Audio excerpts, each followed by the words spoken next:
Hey guys, tonight you find yourself standing beneath the timbers of the gatehouse while winter mist slides from the river and curls around your muddy boots. Cold stone breathes through your wool cloak, straw clings to the yard, smoke hangs in the rafters, and beyond the walls a bell counts an unnamed hour. Torchlight trembles over iron hinges. Horses stamp in the frost, blowing pale clouds into the dark, while a cartwheel complains like an elderly pilgrim. Medieval travel brochures really oversold this experience. You probably would not last a week out here, and judging by the expression of the gate porter, he doubts you will last until supper. So, before you get comfortable, take a moment to like the video and subscribe, but only if you genuinely enjoy what I do here. Leave a comment telling everyone your location and local time.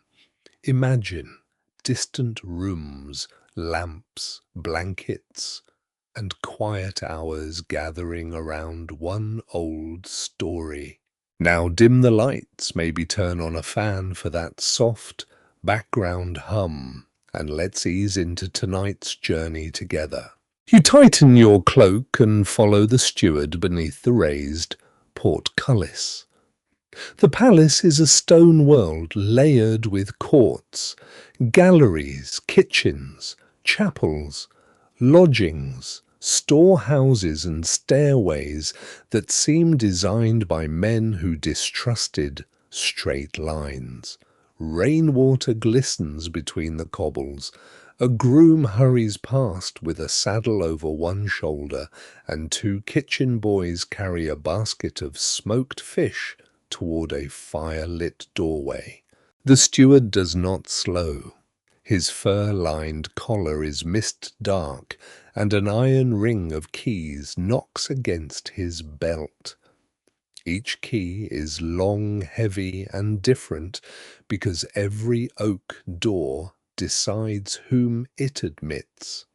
You learn that household rank is heard before seen silver spurs on stone keys, at a girdle, the rustle of fine silk, or the hurried slap of servant shoes when someone important approaches. A distant monastery bell marks the evening office.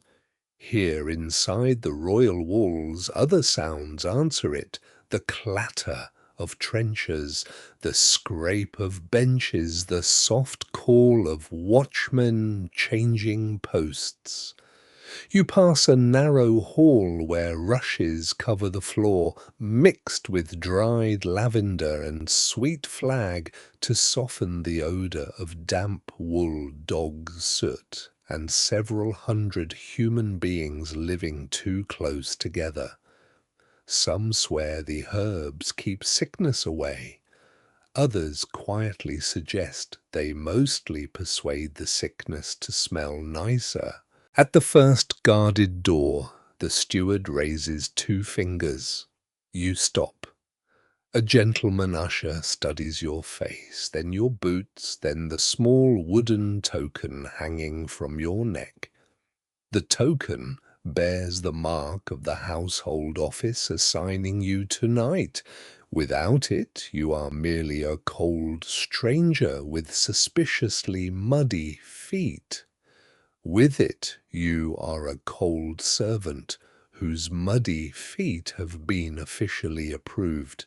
The usher opens the door only after another man inside draws back a bolt.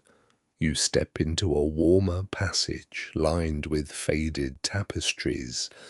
Hunters, saints, and improbable animals stare down from the cloth.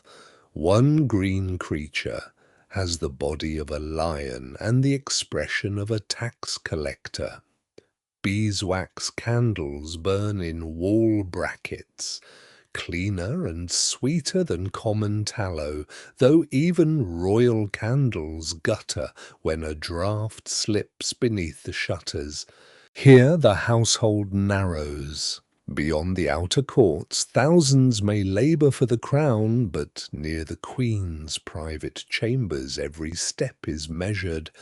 Pages carry messages, ladies move in pairs, guards stand beside doors that remain closed even when no one seems to be behind them. You are told never to lean against a wall, never to speak first to a person above your station, and never to stare if the Queen passes. Looking too little may seem disrespectful, looking too long may seem insolent. Court service, you discover, is the art of possessing eyes while pretending not to use them. The steward leads you past a small chapel where a silver reliquary rests beneath blue glass. It is said to hold a thread from a saint's veil, though no one can quite agree whether the saint ever wore a veil or whether the thread began life in a merchant's sleeve. Still servants touch 2 fingers to their brows as they pass. In a palace where illness, favour, and anger arrive without warning, even a doubtful relic receives polite respect. You climb a spiral stair worn hollow at the centre. The air grows warmer, carrying hints of rosemary candle wax and roasted meat from rooms above. At each landing stands another barrier, a curtain, a door, a waiting officer, a whispered name checked against a list. These layers protect more than the Queen's safety. They protect her privacy, her dignity, and the carefully made image of a ruler who must appear composed even when she is tired, hungry, or troubled by a tooth. At last you reach the corridor outside the privy rooms. Palace noise falls away. Thick hangings muffle footsteps. A small dog lies near the hearth, watching newcomers with the grave suspicion of a bishop. You suspect it holds more authority than you do, and perhaps better lodgings. The steward tells you that tonight you will serve beyond the presence chamber, but not yet within the innermost room. You may carry linen, fetch warmed water, or wait beside the table passage when commanded. You must remember every face, every order, and every object entrusted to your hands. A misplaced napkin can become gossip. A missing spoon can become an inquiry. A careless word can travel farther than a royal messenger. You bow as instructed, hands quiet at your sides. Behind the final oak door, servants move around Elizabeth's private world. You hear a chair scrape, a woman murmur, and the faint chime of silver being counted. The half-burned candle, still beside you, bends in a draught, then steadies. Below the cartwheel goes silent. You wait quietly beneath the tapestry, breathing wool wax and winter air, while the guarded machinery of the palace turns around you. The corridor remains dim long after the last cart has stopped creaking below. You stand beside the tapestry until the steward returns carrying a hooded lantern and a folded list sealed with red wax. He does not speak loudly. Near the privy rooms, even instructions seem to wear soft shoes. You follow him through a side door and into the servants' passage, where the warmth fades almost at once. The stones beneath your feet are cold enough to numb your toes through leather soles. Somewhere behind the walls, water knocks faintly through a lead pipe, and from the courtyard comes the measured call of a watchman announcing that the night remains quiet. No one entirely believes him. A palace at night is never quiet. It merely whispers instead of shouting. Before the queen wakes, the rooms must be made ready without appearing to have been disturbed. That is the first lesson of the morning service. Comfort must arrive invisibly. Fires must already glow.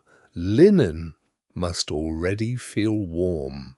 Candles must already be trimmed.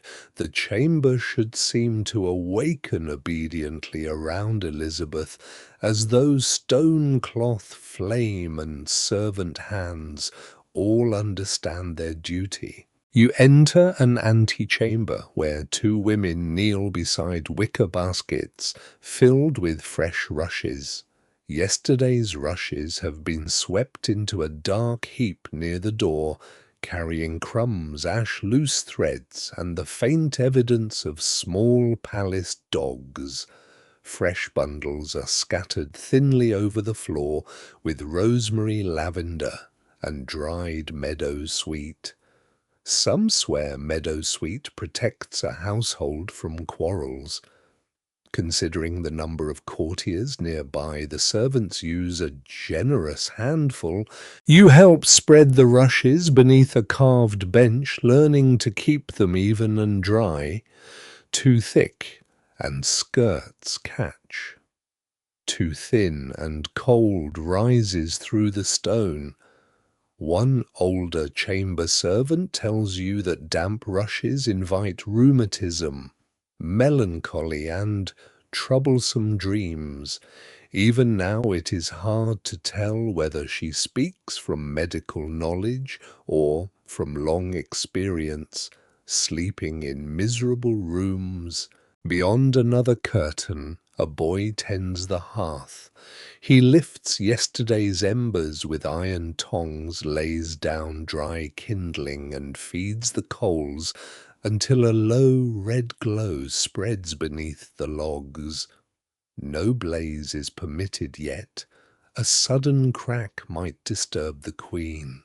He works patiently, coaxing heat from ash, while smoke curls toward the chimney. His face is streaked with soot, and his hands are red from cold. Royal fire, you notice, still requires someone to kneel in ashes. At a long table, linen women unfold sheets and napkins taken from a cedar chest. Each piece has been washed, dried, pressed, inspected, and scented. You are given a length of linen to hold near the hearth, not close enough to scorch and not far enough to remain cold. Warm cloth is part comfort and part ritual. The queen's body must never meet the morning as ordinary bodies do, shivering into stiff garments while muttering at the weather. A maid places a small warming pan beneath the outer coverlet. The brass pan contains hot coals wrapped safely beneath a pierced lid. She moves it slowly across the bed to chase away dampness. You are warned never to leave it still. A forgotten warming pan can burn linen, fill a room with smoke, and end a servant's career before breakfast. Medieval employment policies are admirably direct. The bed itself rises beneath embroidered hangings, more enclosed chamber than simple furniture. Curtains preserve warmth and privacy, though they also trap the mingled scents of wool, perfume, wax, and sleep. The mattress is layered with feathers, flock, and fine coverings. Beneath such luxury ropes support the weight, and servants inspect them for slackness. No one can quite agree whether the phrase about sleeping tightly comes from these ropes, but everyone agrees that a loose bed is an insult to the spine. You carry warmed water in a covered ewer from the nearby service room. It is not for bathing in any modern sense. Morning washing is careful, and partial hands, face, mouth, and whatever the Queen's attendants judge proper. The water is scented lightly with rose and rosemary. A silver basin waits beside folded cloths. Nearby stand small boxes of powders, combs, pins, pomanders, and remedies known only to women trusted within the chamber. One jar contains a paste said to freshen the breath. Another holds dried herbs for headaches. A little cloth packet of cloves rests beside a charm stitched with silk thread. Some swear cloves soothe aching teeth. Others trust a warm poultice, a prayer to Saint Apollonia, or the touch of a relic. Palace physicians may argue over humours, but servants know that pain is often treated with whatever can be found before dawn. The monastery bells begin to mark the first office. Their sound drifts across the river mist, steady, and the palace answers with movement. Kitchen fires brighten below. Bakers lift coarse loaves from ovens, scullions haul water. Stable hands curry restless horses whose breath clouds the stalls. In the Queen's rooms, however, every sound remains softened.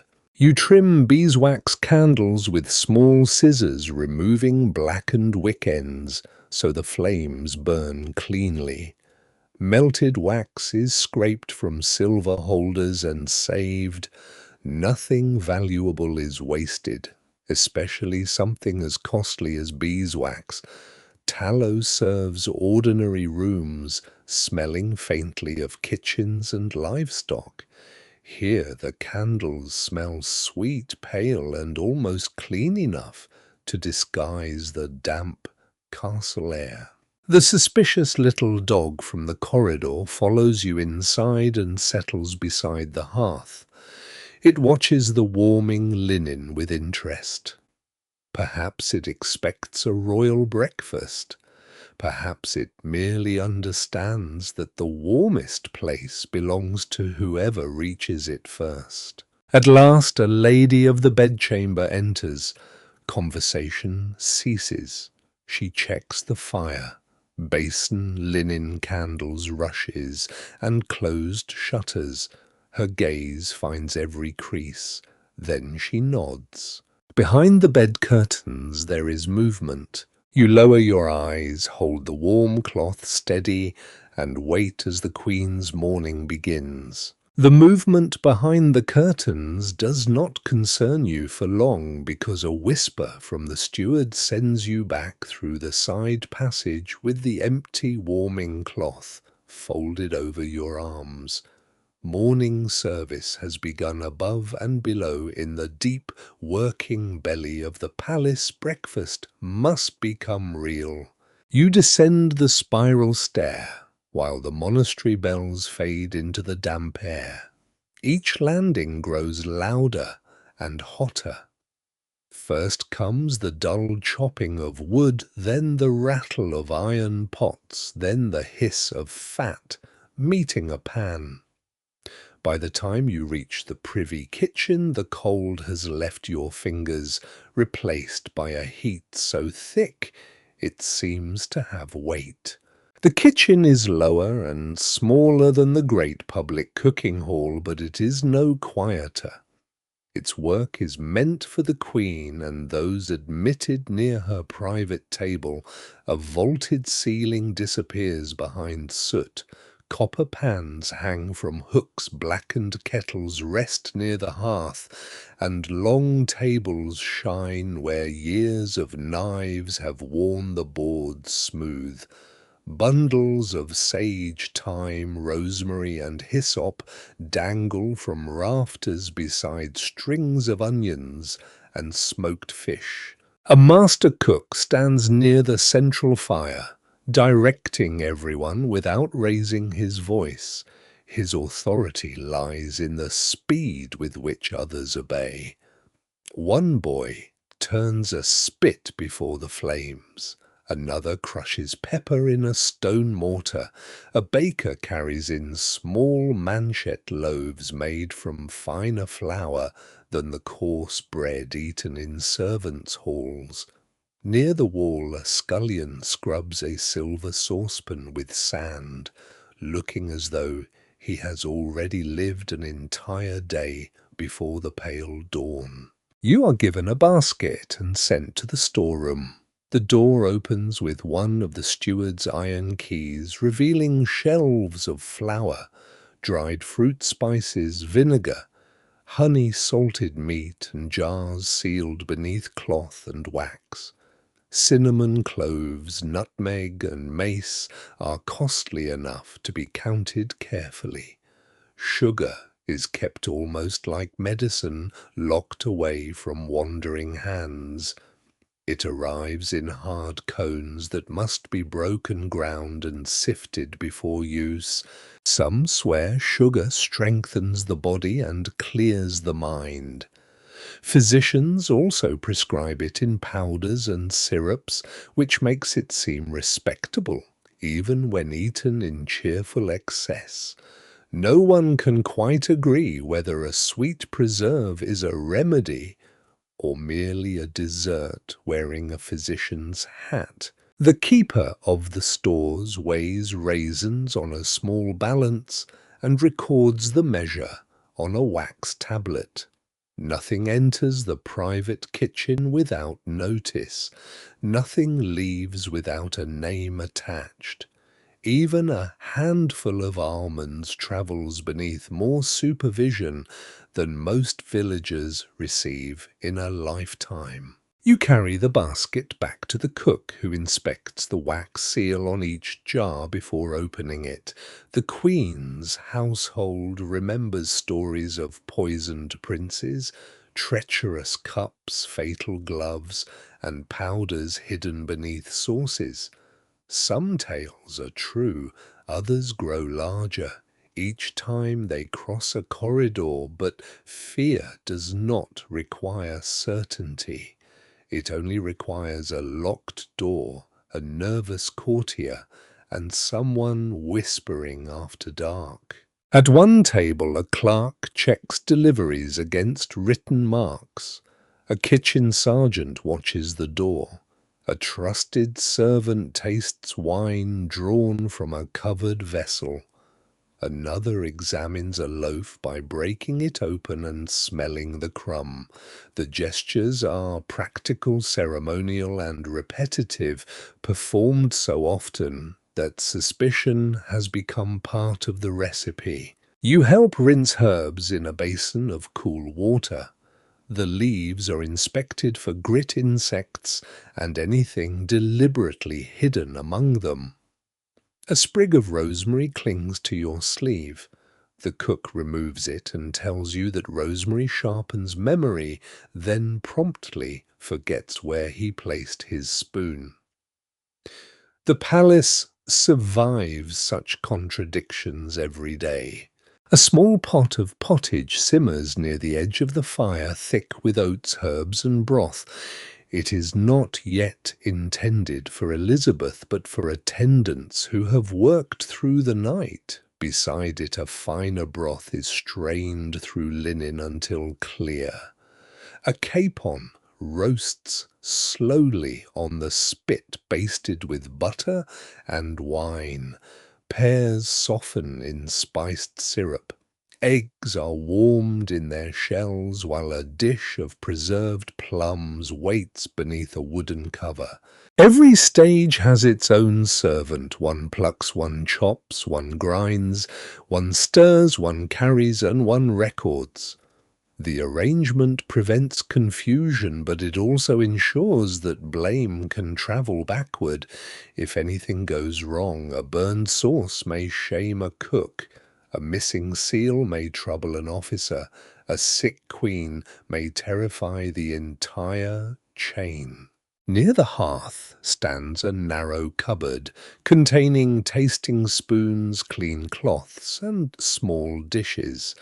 Before food approaches the private rooms, selected portions are tried. The tasters do not collapse theatrically after each mouthful.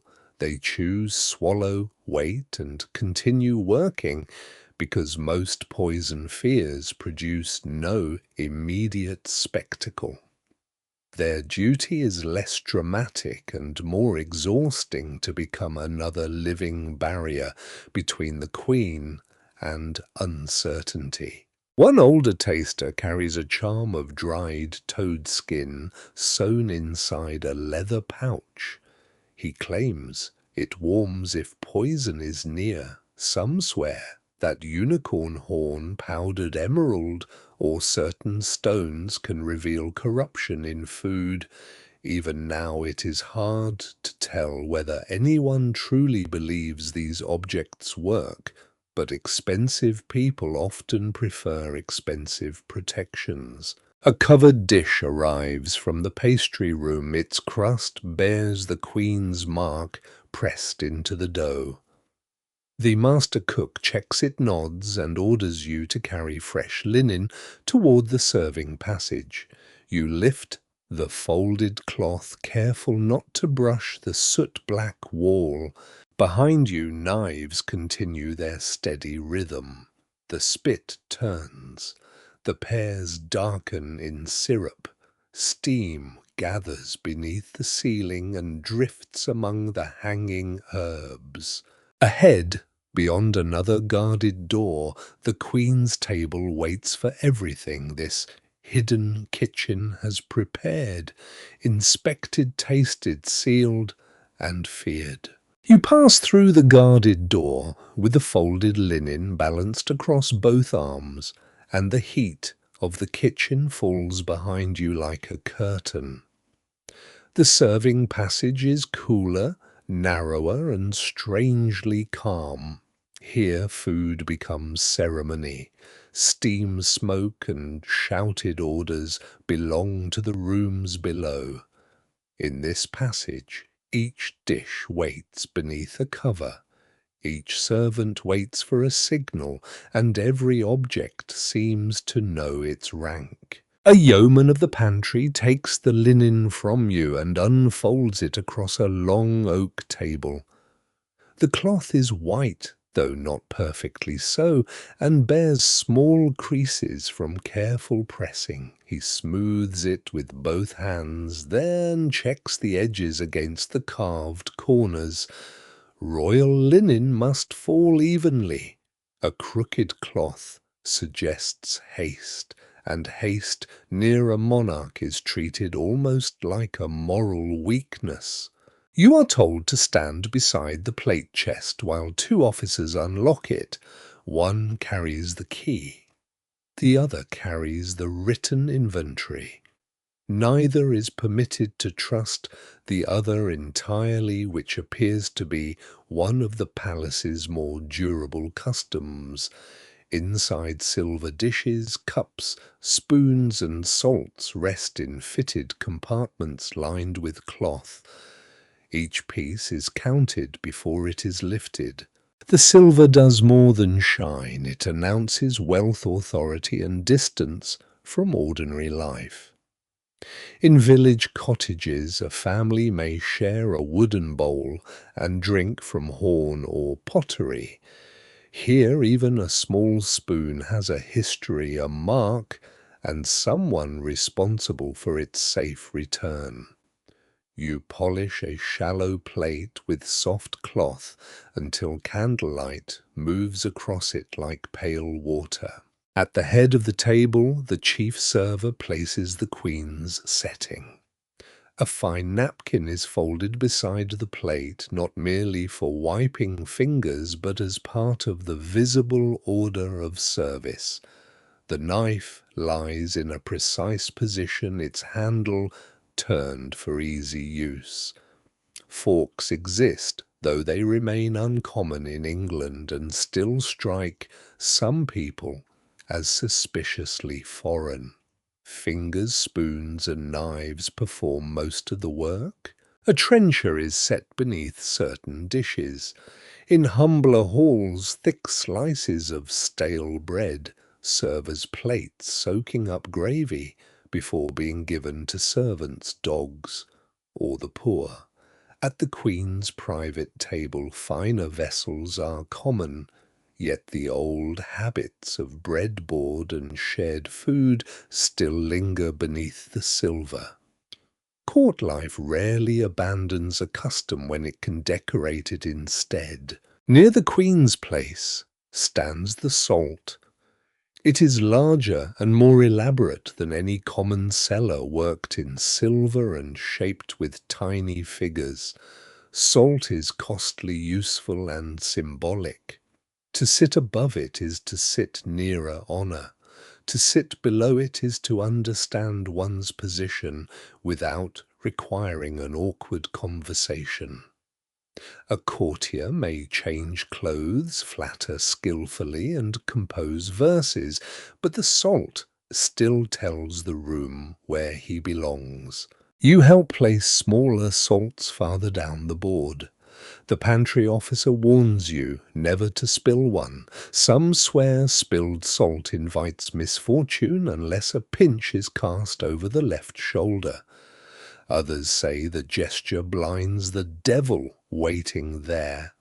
No one can quite agree whether the devil truly has so much leisure, but servants prefer not to test him during royal supper. Candlesticks are arranged next.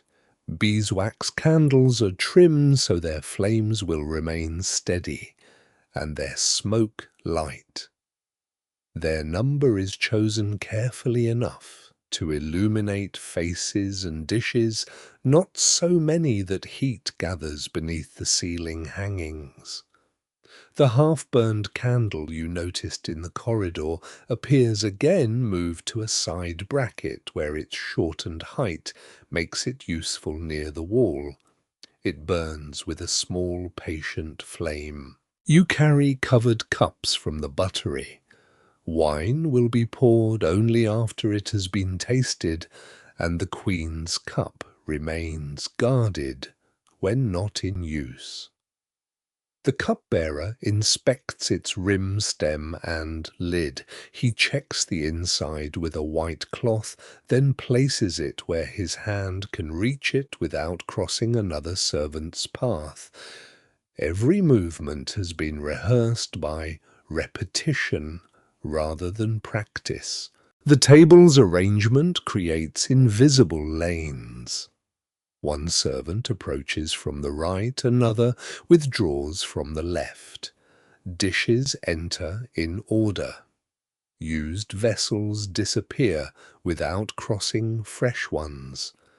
Those serving closest to Elizabeth must move quietly, bow correctly, and avoid turning their backs at the wrong moment. Even breathing seems subject to household regulation. A small basin and ewer wait nearby for washing hands. Before eating, water may be poured over the Queen's fingers while a napkin is offered. The act is practical, but it is also public proof of refinement. Clean hands separate courtly dining from the muddy world beyond the palace gates, though the water itself has been carried through that muddy world by someone like you. The suspicious dog appears beneath a side bench, having followed the warm corridors with impressive determination. It studies the table, then you, then the table again. The chief server clicks his tongue, but the dog refuses to move. Perhaps it knows that rank may be complicated among humans, yet beneath a dining table, all creatures wait below the salt. A final inspection begins. Linen silver knife, spoon cup basin, napkins, salts, candles, and covered dishes are checked in sequence. Nothing is accidental. The Queen's place is slightly elevated, her chair positioned so every face can be seen. Favoured guests will sit near enough to hear her easily. Others will measure their importance by distance, angle, and whether anyone remembers to offer them the better wine. Those who tell the tale never fully agree on how much Elizabeth notices. Some servants believe she sees every misplaced object. Others insist she notices only when someone hopes she will not. You step back against the tapestry as the last silver cover settles into place. The table gleams softly beneath beeswax light, quiet and exact, waiting to reveal the entire household before anyone has spoken a word. The waiting changes before the Queen appears. No bell announces her, yet the room seems to tighten around the possibility of her arrival. Servants straighten. Courtiers lower their voices. The cupbearer touches the lid of the royal cup once more, while the chief server studies the table as though a spoon might have wandered since the last inspection. You remain beside the tapestry, hands, still feet, carefully placed beneath you. The suspicious dog has finally settled under a bench, though one bright eye remains open. Near the hearth, the half-burned candle gutters and recovers. Beyond the closed door, silk whispers over rushes. Then the usher steps forward. The door opens. Elizabeth enters without haste, surrounded by a small current of ladies and officers. She is not dressed for a public procession, yet nothing about her appears private in the ordinary sense. Pearls catch the candlelight at her throat. Her sleeves are stiff with embroidery. A pale ruff frames her face, and every movement of her gown produces the faint, dry sound of leaves beneath frost. You bow with everyone else. The bow is neither too deep nor too brief. Your head lowers, your eyes fall, and your body becomes one obedient shape among many. The servants nearest the door kneel. Those farther back incline themselves according to station. No one bumps a chair, drops a cloth, or remembers to breathe loudly. Elizabeth pauses near the table while a lady adjusts the fall of her sleeve. The Queen's gaze passes across the room. It does not linger on you, but you feel its passage all the same. Some swear she remembers the face of every servant who displeases her.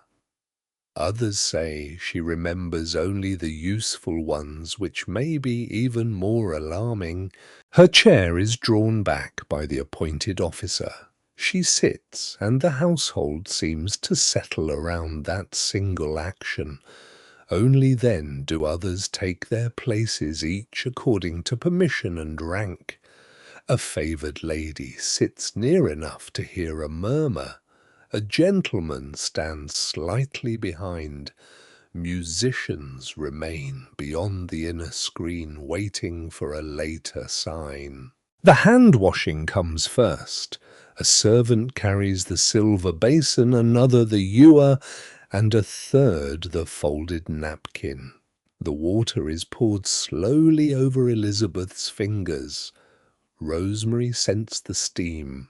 She dries her hands without looking down, while the basin-bearer holds steady beneath the weight and the attention of the room. You notice how ceremony turns simple acts into tests. Water must not splash. Linen must not slip. The ewer must be tilted at the proper angle. The servant must withdraw backward far enough to show respect, but not so far that he collides with the salt. Royal dignity depends on many people avoiding small disasters. The first dish waits outside the door beneath a silver cover. At the usher's signal, the server enters. He advances in measured steps, bows, and presents the dish before setting it down. The cover is lifted only when the proper officer stands ready to receive it. Steam rises, carrying the scent of butter herbs and roasted capon into the chamber. No one reaches immediately. A taster has already sampled the food below, yet another ritual inspection takes place near the table. The dish is viewed, smelled, and acknowledged. The Queen's carver steps forward with knife and fork. His sleeves are secured away from the food and his hands have been washed. He cuts with practiced neatness, selecting the portion most suitable for Elizabeth and arranging it on a warmed plate. Carving is not merely kitchen labour. It is a courtly skill governed by rules about birds, beasts, joints, and presentation. A noble may learn how to dismember a heron with elegance, which is perhaps the closest the palace comes to admitting that dinner can be complicated. The plate is carried to Elizabeth. The server bows. The Queen glances at the food, then at one of her ladies, and says something too soft for you to hear. A brief smile passes between them. Around the walls, servants remain expressionless. Private humour belongs to those seated. Those standing must enjoy it invisibly. More dishes enter in order. A clear broth arrives, followed by fine bread, preserved fruit, and a small pie marked on its crust.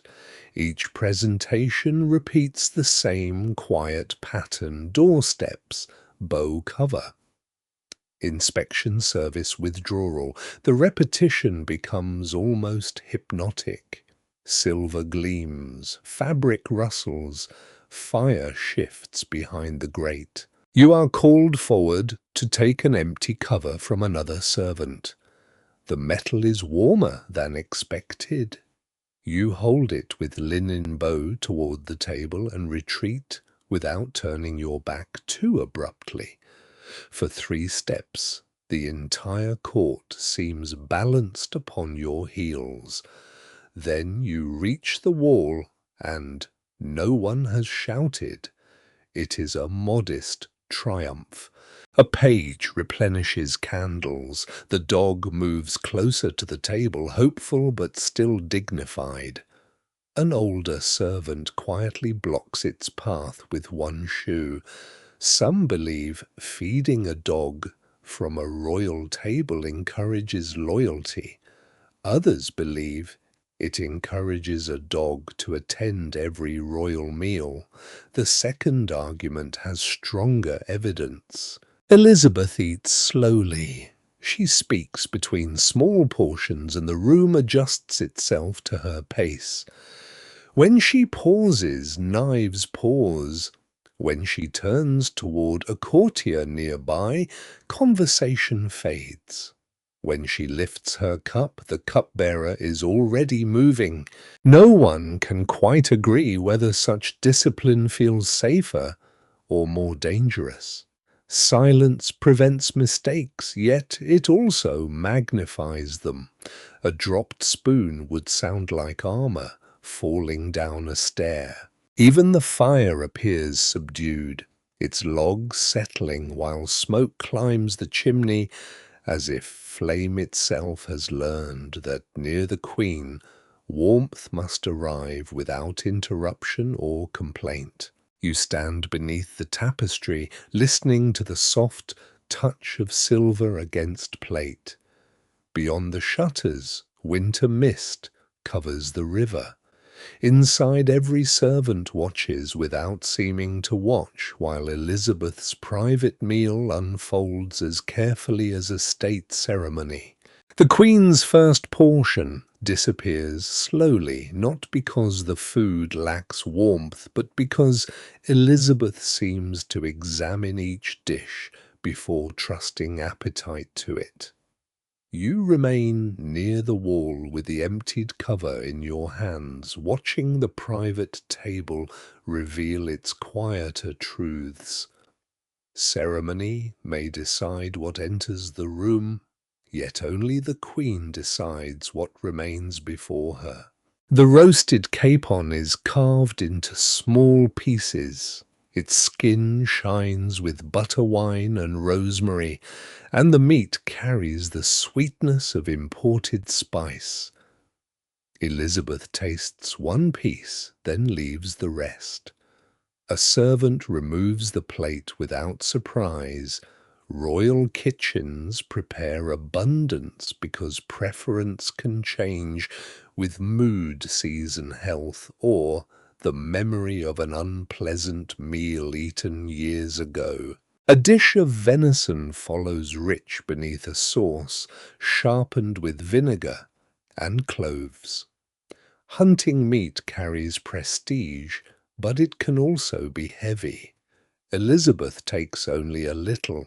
Physicians warn that dense meats may thicken the humours, though those physicians often dine well after giving such advice. You notice that the Queen favours smaller tastes, rather than the overflowing heaps imagined by people beyond the gates. Great feasts are public displays, but a private table allows more choice. Fine manchet bread sits near her hand, pale and soft, compared with the coarse brown loaves served below. She breaks a piece delicately, dips it in broth, and speaks to the lady beside her. The broth is clear strained through linen scented with herbs and strengthened with capon. Such liquid foods are considered gentle on the stomach. A physician might recommend broth when sleep has been poor, when the weather turns damp, or when the body seems burdened by excess melancholy.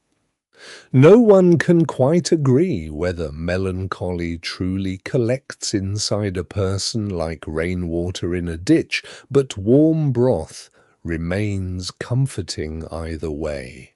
Fish appears next, though it is not a strict fasting day.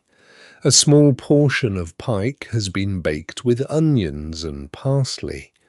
Beside it rests smoked salmon sliced thinly and softened with wine. Elizabeth samples the pike, but refuses the smoked fish with a movement of her fingers. The server understands at once and removes it. The refusal travels silently through the room. A cook below may ask whether the fish was too salty, too dry, too strongly smoked, or merely unlucky enough to arrive after the Queen had lost interest. In a royal household, even an untouched fish can acquire a reputation. A covered pastry is opened. Inside lies minced meat mixed with dried fruit, cinnamon, mace, and sugar. Sweetness and savoury richness mingle in a way familiar at court, though strange to many later tastes. The Queen takes a small spoonful. Her expression softens. The pastry remains. You begin to understand that sugar holds a special place at this table. Preserved plums, candied peel, marchpane wafers, and spiced pears wait on side dishes. Sugar is costly enough to signal wealth and respectable enough to appear in remedies. It may be mixed with rose water for the stomach, with herbs for the breath, or with powders meant to strengthen the heart. Some swear that sugar cleans the teeth. Others rub them with cloth salt sage or powdered substances that seem more determined to polish enamel away than preserve it. Even now it is hard to tell whether certain court remedies cure discomfort or merely distract the sufferer with a new kind of pain. Elizabeth chooses one preserved plum and a piece of candied orange peel. She eats them slowly.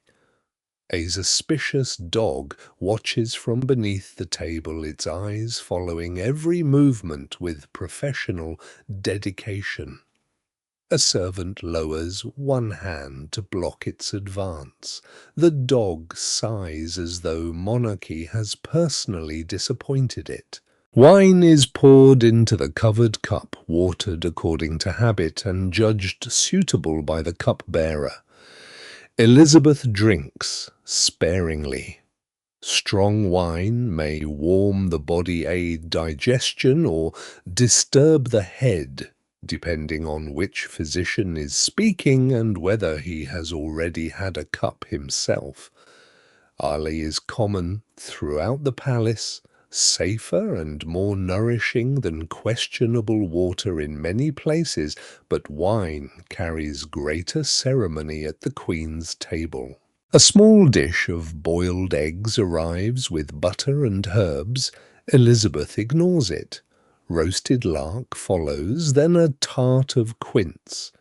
She tastes the quince, finding its sharpness softened by honey and spice. Nearby, a little bowl of comfits gleams like pale pebbles.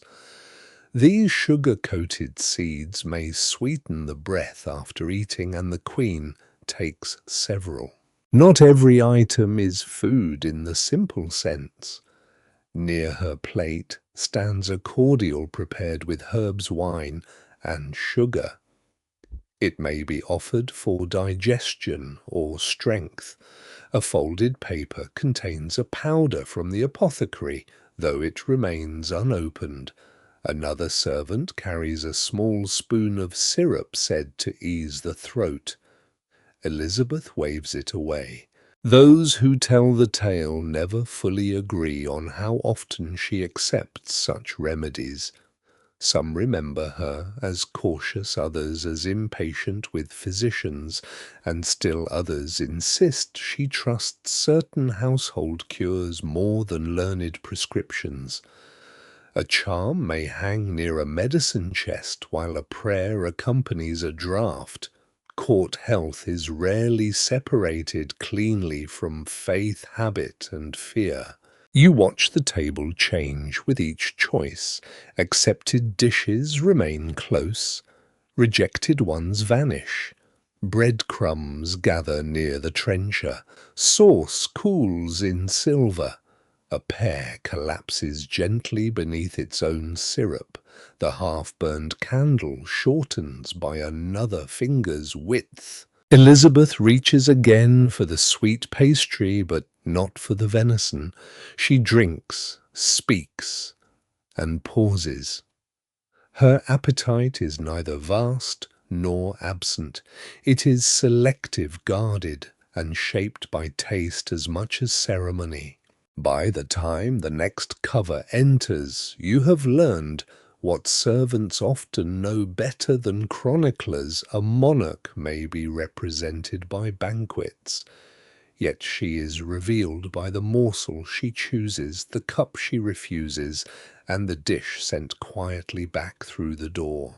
The next covered dish does not move directly from doorway to Queen. It pauses beneath the eye of the usher, then beneath the hand of the server, then again before the taster, who stands at a side table with a spoon, a cloth, and the expression of a man accustomed to swallowing other people's doubts. You watch the cover lifted only a finger's width at first. Steam escapes. The taster bends close enough to smell the sauce, though not so close that his sleeve brushes the silver. He studies the surface for powder, strange color, broken crust, or anything that might suggest a seal has been disturbed. Nothing appears unusual, which in this room is not quite the same as saying nothing is wrong. The dish is opened fully. It contains partridge in a dark sauce of wine, spice, and dried fruit. A small portion is transferred to a separate plate. The taster eats, waits, drinks from a plain cup and continues standing. No trumpet sounds, no courtier gasps. Poison testing, you discover, is mostly a matter of chewing beneath intense attention. The fear surrounding food grows from stories repeated through generations. Kings fall ill after feasts. Princes weaken after drinking. Courtiers blame jealous rivals, foreign agents, careless cooks, or unfortunate eels. Some tales begin with truth and end with dragons of suspicion. No one can quite agree whether half the famous poisonings were poisonings at all, yet the rituals remain because doubt is harder to dismiss than evidence. Every vessel has a path. Wine leaves the buttery under supervision. Bread comes from an appointed baker. Meat passes from storekeeper to cook, from cook to server, from server to taster, and from taster toward the royal table. Each transfer creates a witness. Each witness protects the queen, but also protects himself by placing responsibility in the hands of the next person. The cupbearer now approaches with Elizabeth's wine. Before pouring, he checks the lid, wipes the rim, and tastes from a smaller vessel. He does not drink from the Queen's cup itself. That would confuse rank and invite scandal, two things the household avoids whenever possible. Instead, he samples what has been drawn from the same source, then pours in view of those nearby. A little water is added. Some believe watered wine is healthier, easier on digestion, and less likely to heat the blood excessively. Others simply prefer remaining upright through supper. The Queen receives the cup only after the lid has been lifted, inspected, and replaced. Even between sips, it is watched. You are sent to the serving passage to collect a dish. Outside the chamber, the air is cooler, and the work feels almost mechanical. Covers rise and fall, cloths are changed, seals are checked against marks. A pastry crust bears an impressed emblem, proving that it has not been opened since leaving the bakery. An officer compares the mark with the one scratched onto his tablet. Near the wall sits an object said to guard against poison. A polished stone mounted in silver, perhaps bezoar, perhaps something sold as bezoar by a merchant with flexible honesty. Such stones are believed to draw poison from liquid. Some swear that a true bezoar can save a life. Others whisper that the safest use for it is convincing frightened nobles to pay enormous sums. The suspicious dog sniffs the air as you pass with the next cover. For one dangerous instant it rises and follows. A servant catches it gently beneath the chest and carries it back, legs dangling with offended dignity. Allowing a palace dog to test royal food might be practical, but explaining the method to the Queen would be less so. Inside the partridge has been accepted. The taster remains well enough to receive a second sample from another dish. His duty does not end after one mouthful. He may taste bread sauce, wine, fruit, and any preparation that has changed hands. The work fills his stomach but offers little pleasure. Every flavor arrives accompanied by the thought that someone else hopes he survives it. A server uncovers a bowl of spiced pears. The fruit is examined for cuts or punctures. One pair has split during cooking, and the chief officer frowns at it until the cook's assistant explains the break. The damaged fruit is removed anyway. At court, innocence is easier to discard than uncertainty. Elizabeth appears untroubled by the procedure. She continues speaking while servants perform their layers of caution. Perhaps long habit has made the ritual invisible to her. Perhaps she notices every step. Those who tell the tale never fully agree whether she finds these protections reassuring or tiresome. You notice how the testing extends beyond poison. Food must be warm enough, clean enough, properly seasoned and suitable to the Queen's health. A physician may object to heavy meat. A lady may quietly warn that a sauce caused discomfort before. The taster guards against danger, while the household guards against embarrassment, indigestion, and blame. A loaf is brought forward. The baker's mark is visible on its underside. It is broken open rather than sliced, and the crumb is inspected. Fine bread can conceal foreign matter more easily than people like to admit. The broken halves are smelled, touched, and tasted before one reaches the table. You carry the unused portion away. It is still warm, and the scent of wheat follows you into the passage. Around you, officers record servants' weight, and silver covers reflect candlelight. The routine has a slow rhythm. Check, lift, taste. Wait present, withdraw. By the time a cup is poured, you understand that the Queen's meal is surrounded by a living wall.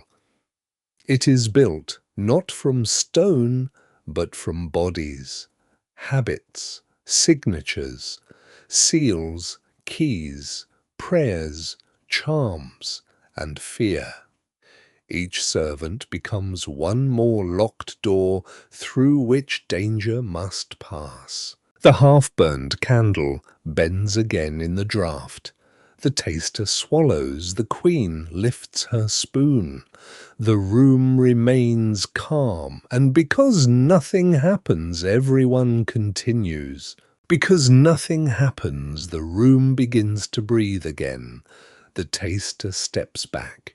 The Queen takes another spoonful, and attention loosens just enough for you to study the people gathered around her private table. None of them is relaxed. Near Elizabeth, even comfort has posture. Closest sits a lady whose gown carries the scent of violet water. She leans towards the Queen only when addressed, never before.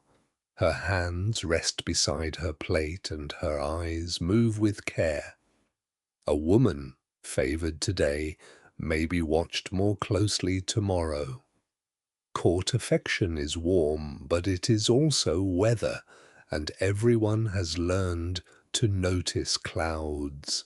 Another lady stands behind the chair with a folded napkin over one arm. She is younger, though not young enough to seem untested. A pilgrim badge shaped like a scallop shell is pinned inside her sleeve, hidden where only a servant might see it. Some swear such badges protect travellers from misfortune long after the road has ended. Perhaps she trusts it against court journeys which are shorter in distance and far more dangerous in meaning. Across from them, a gentleman with a trimmed beard listens while pretending not to listen. His place near the Queen reveals favour more clearly than any proclamation.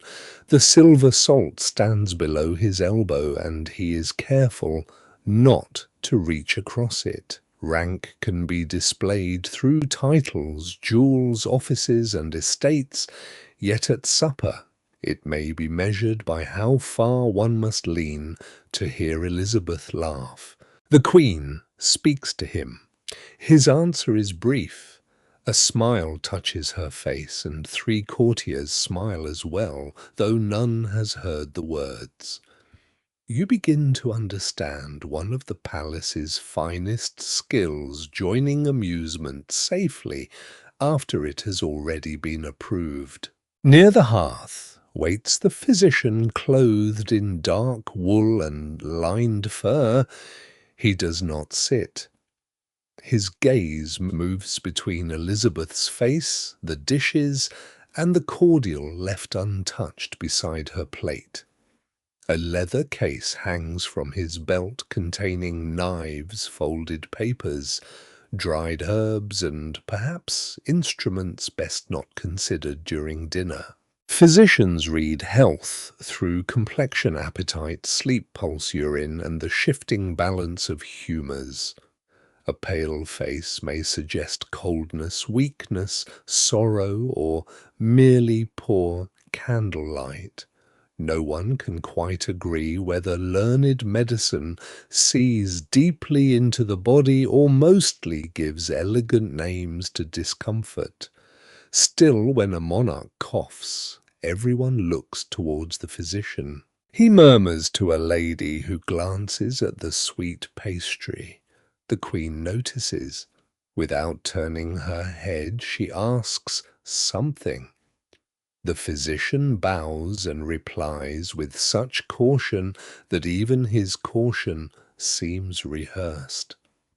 Elizabeth takes another piece of candied peel. The suspicious dog watches this exchange from beneath the table. Its judgment appears to favour the Queen. Behind a screen, 2 musicians wait with a lute and a viol. They have not begun to play. Their presence is decorative until summoned, yet they follow the room closely. Music chosen too early may interrupt conversation. Music chosen too loudly may conceal it. A skilled court musician learns not only melody, but timing distance, and the art of becoming audible without becoming important. One musician rubs cold fingers together. The other checks a string with a touch so light it produces only a breath of sound.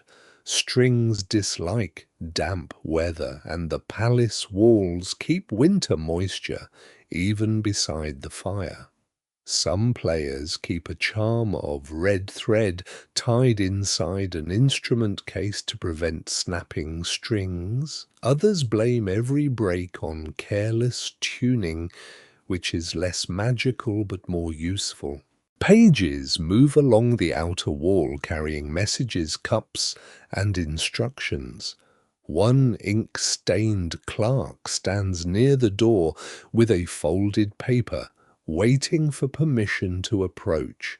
His fingers bear black marks that no amount of washing seems to remove. Scribes carry the court on parchment, though they often look as if the parchment has fought back. Among the servants' faces reveal another map of rank. The chief server watches the Queen. The lesser servers watch him. You watch them all.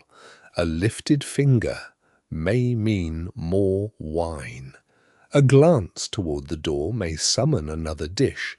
A slight tightening around Elizabeth's mouth may send a cook into despair 2 rooms away. Even silence has varieties. There is obedient silence, nervous silence, offended silence, and the deep silence that falls when someone has spoken too boldly. You learn to distinguish them by shoulders, hands, and the speed with which people suddenly become interested in their plates. A courtier farther down the table tells a story. Elizabeth listens. The lady in violet lowers her gaze. The physician looks toward the fire. No one laughs until the Queen does, and when she does, the sound is warm. The room follows with measured amusement.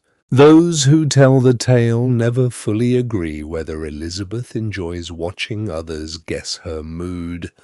Some say she delights in testing wit. Others insist she simply dislikes dull company. From your place beneath the tapestry, both explanations seem possible. A servant approaches with wine, and the gentleman nearest the Queen moves his cup aside before being asked. The gesture is small, but Elizabeth notices. Her eyes rest on him for a moment longer than before. Favour may grow from service charm, loyalty, beauty, intelligence, or luck. It may also grow from knowing when to move a cup. The half-burned candle shortens. Wax gathers at its base like pale tears. Beyond the shutters, the river mist presses against the glass. Inside, every face reflects the fire differently. Hopeful, guarded, tired, pleased, unreadable. You stand among them, learning that servants see more than food carried and plates cleared. They see who is invited close, who is left waiting, who speaks freely, who swallows words, who receives a smile, and who leaves with none. Around Elizabeth's private table, power rarely announces itself. It passes in glances, pauses places, and the smallest turn of the Queen's head while the old palace settles around you. The laughter fades gently, leaving behind the soft scrape of silver, and the glow of candles shortened by another quiet hour. Elizabeth reaches towards the dish of comfits once more, and you notice the physician notice her. His eyes move from the sugared seeds to the Queen's mouth, then away before the glance becomes insolent. Sugar has become one of the marvels of court. It arrives across roads and dangerous seas, expensive, pale and refined, a substance associated with wealth, medicine, and pleasure. In lesser households, honey sweetens feast days. Here, sugar appears in preserves, pastries, syrups, marchpane, candied peel, and hard comfits served after meat. The Queen takes one, lets it rest upon her tongue, and then pauses. The movement is almost nothing, a brief stillness, a tightening near one cheek. Her fingers close around the edge of the napkin. No one at the table speaks of it. No one looks directly at her mouth. Yet several servants understand at once that something has changed. The lady in violet leans closer and murmurs. Elizabeth answers with a small shake of her head. The physician remains near the hearth, pretending to study the cordial. You begin to see how royal discomfort is managed. Pain may be real, but it must not become public before the Queen permits it. A servant is sent through the side passage. Another quietly removes the hardest sweets. The dish disappears beneath its silver cover, as though it has simply completed its turn. The preserved pears remain soft enough to eat without strain. Bread is offered in smaller pieces. The kitchen receives no explanation, only new instructions. Some swear Elizabeth's teeth darken because she consumes so much sugar. Others insist blackened teeth become fashionable among those who wish to imitate wealth. No one can quite agree how much of this is truth exaggeration or the kind of court gossip that grows stronger whenever repeated beside a warm fire. You are called to fetch a small wooden box from the service chamber. The steward gives you an iron key and names the shelf twice. The box smells of cloves, dried sage, rose water, and old wood.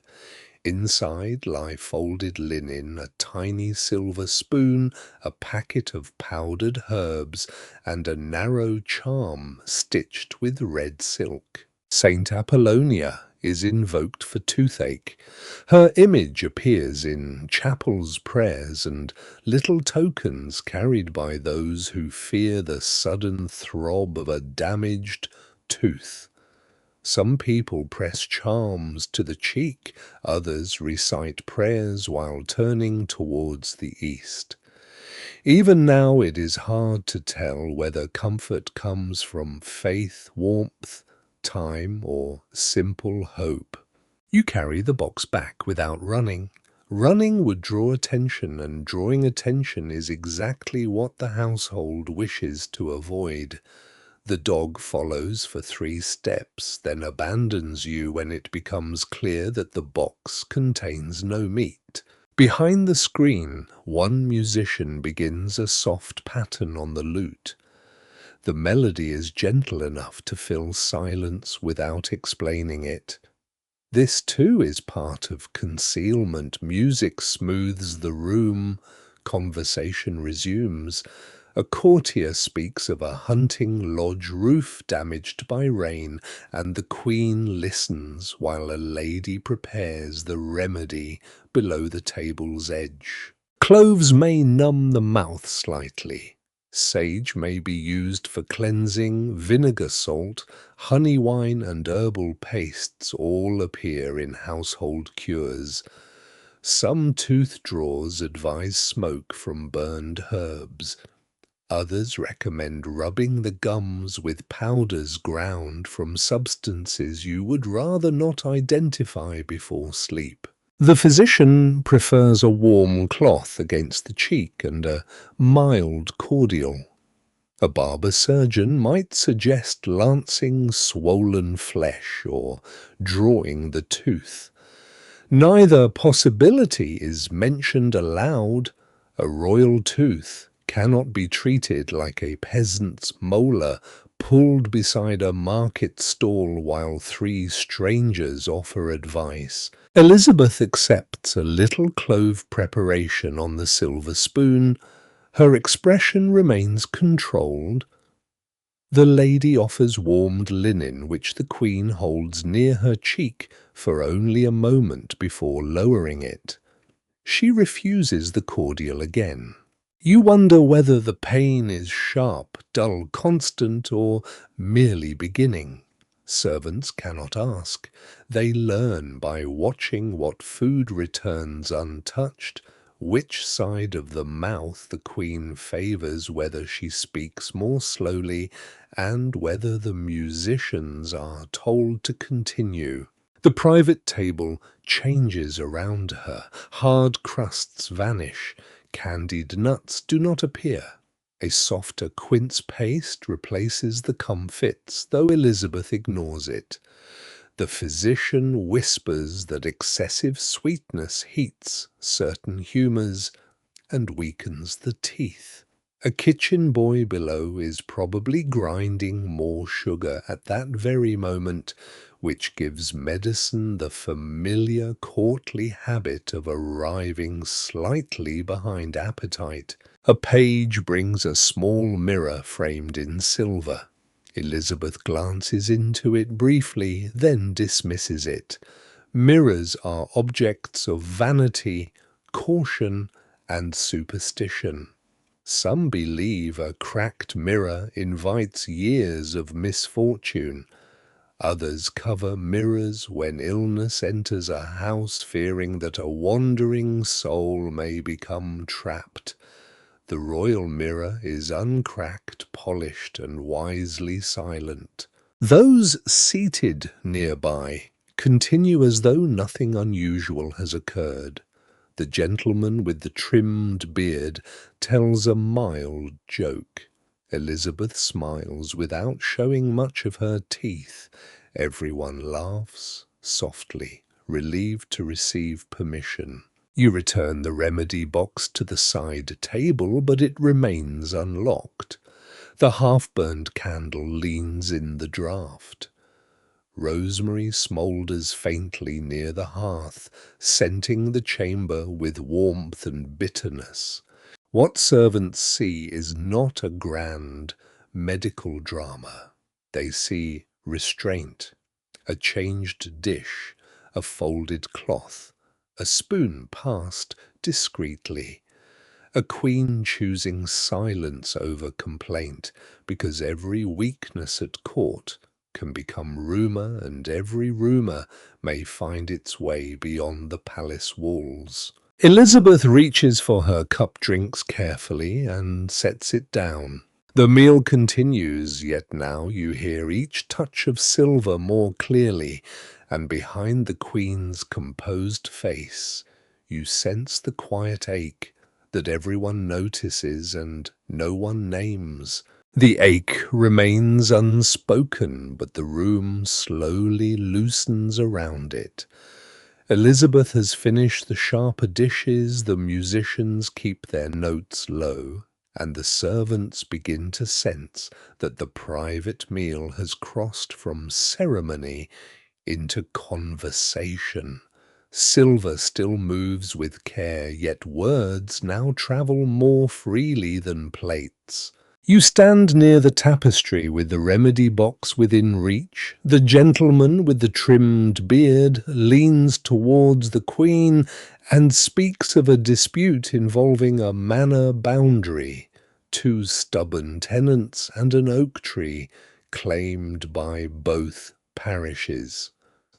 Elizabeth listens while breaking soft bread into smaller pieces. The story is ordinary by royal standards, but that is precisely why it interests the room. Land means rent timber rights, pride and lawsuits. A single tree can produce more argument than a bishop's sermon. No one can quite agree whether the oak grew on one side of the old ditch or whether the ditch was moved during a flood.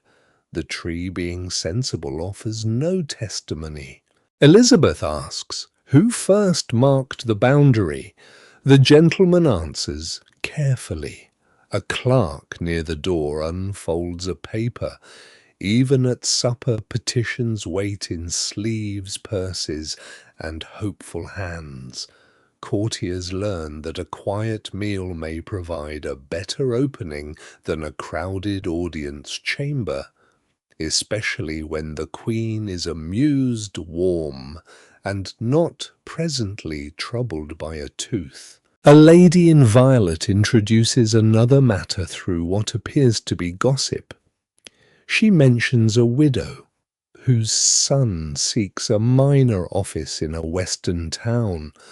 The widow is praised for loyalty, patience, and a contribution to the repair of a parish roof. No direct request is made. Instead, the facts are arranged gently around the Queen, like cushions. You understand the method. A petition spoken plainly may sound demanding. A petition disguised as concern, gratitude, or harmless conversation may settle more softly. Court speech rarely walks through the front gate when it can enter by a side passage. Elizabeth replies that parish roofs always seem to require repair, no matter how many loyal widows support them. The lady smiles. The gentleman smiles. You lower your eyes before your own amusement becomes visible.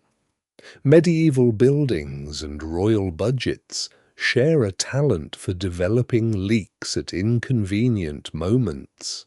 A page approaches with wine, but the Queen declines. The cupbearer withdraws at once. Her refusal alters the pace. People speak more slowly, watching for signs of fatigue. The physician remains by the hearth, though his attention is now directed toward the warmth of her cheek rather than the cordial.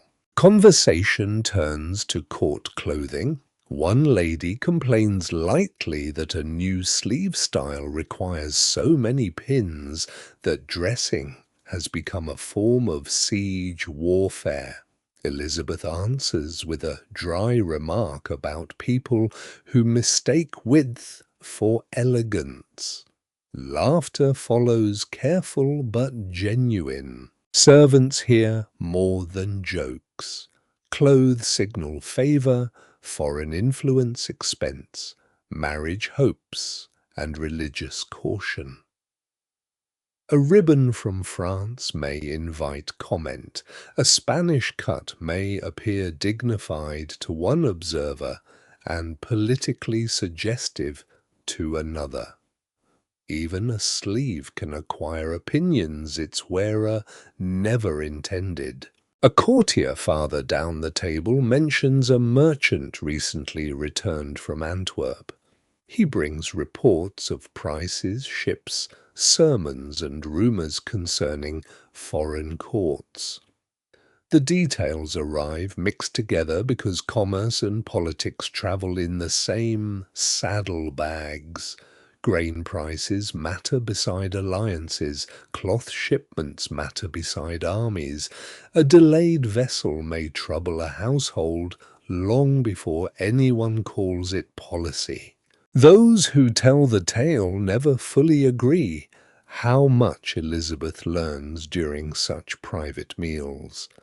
Some swear she gathers more from casual talk than from formal papers.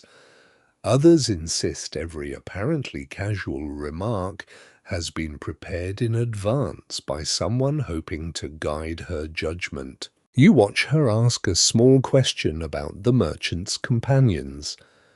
The courtier hesitates only briefly, but the hesitation is visible. Elizabeth notices. She asks another question gentler than the first. The answer becomes longer. Around the walls, servants remain motionless, yet every ear is awake. A name repeated at the Queen's table may rise in importance. A name omitted may fall. No proclamation is needed. Favour may begin as a pause over quince paste. A lady offers a piece of local gossip about a household where a supposedly miraculous image has begun to shed moisture. Pilgrims are already visiting. Some swear the dampness is holy. Others suspect rain leaking through the chapel wall. Elizabeth asks whether the roof has recently been repaired. The room laughs again, and the earlier widow wisely says nothing. Belief and skepticism sit comfortably together. People wear charms while mocking other people's relics. They pray for healing and consult physicians who recommend herbs, bloodletting, rest, and planetary timing. A servant may distrust a saint's bone, yet touch the reliquary when passing in darkness. Certainty is a luxury even royalty cannot always purchase. The gentleman returns to the manor dispute, suggesting that a commission might settle it. The word sounds modest, but commissions require appointments, travel payment, and influence. Elizabeth does not answer directly. She asks for the clerk's paper. The ink-stained man steps forward, kneels, and presents it. She reads only a few lines before handing it to a trusted lady. The matter is neither granted nor refused. It has entered the royal current, which may carry it toward resolution or leave it turning beside the bank for months. Your role is only to watch, carry, and remember orders. Yet you see how government can emerge between mouthfuls. A joke softens a request. Gossip introduces a name. A question exposes uncertainty. A silence delays a decision. The half-burned candle sinks lower. Outside, the river mist presses against the shutters, and somewhere in the palace a bell marks another hour. Inside, Elizabeth rests her fingers beside the folded napkin and listens while one more careful voice begins. You remain still learning that tables may carry decisions farther than trumpets across frozen courtyards. The next careful voice belongs not to a courtier, but to the musician behind the screen. At a slight motion from Elizabeth, the lute begins more clearly, its notes slipping beneath the rafters like warm smoke. Conversation thins, knives rest. Even the suspicious dog raises its head. The player steps from behind the carved screen, with the instrument held close against his chest. Candlelight touches the polished wood and the pale curve of its ribs. Beside him, the viol player settles her bow upon the strings. Their clothes are fine enough for the chamber, but plain enough not to compete with those seated. At court, even beauty must remember whom it serves. The first piece is gentle, built from repeating phrases that rise and return. You feel the room soften around it. The fire shifts. Wax slips down the half-burned candle.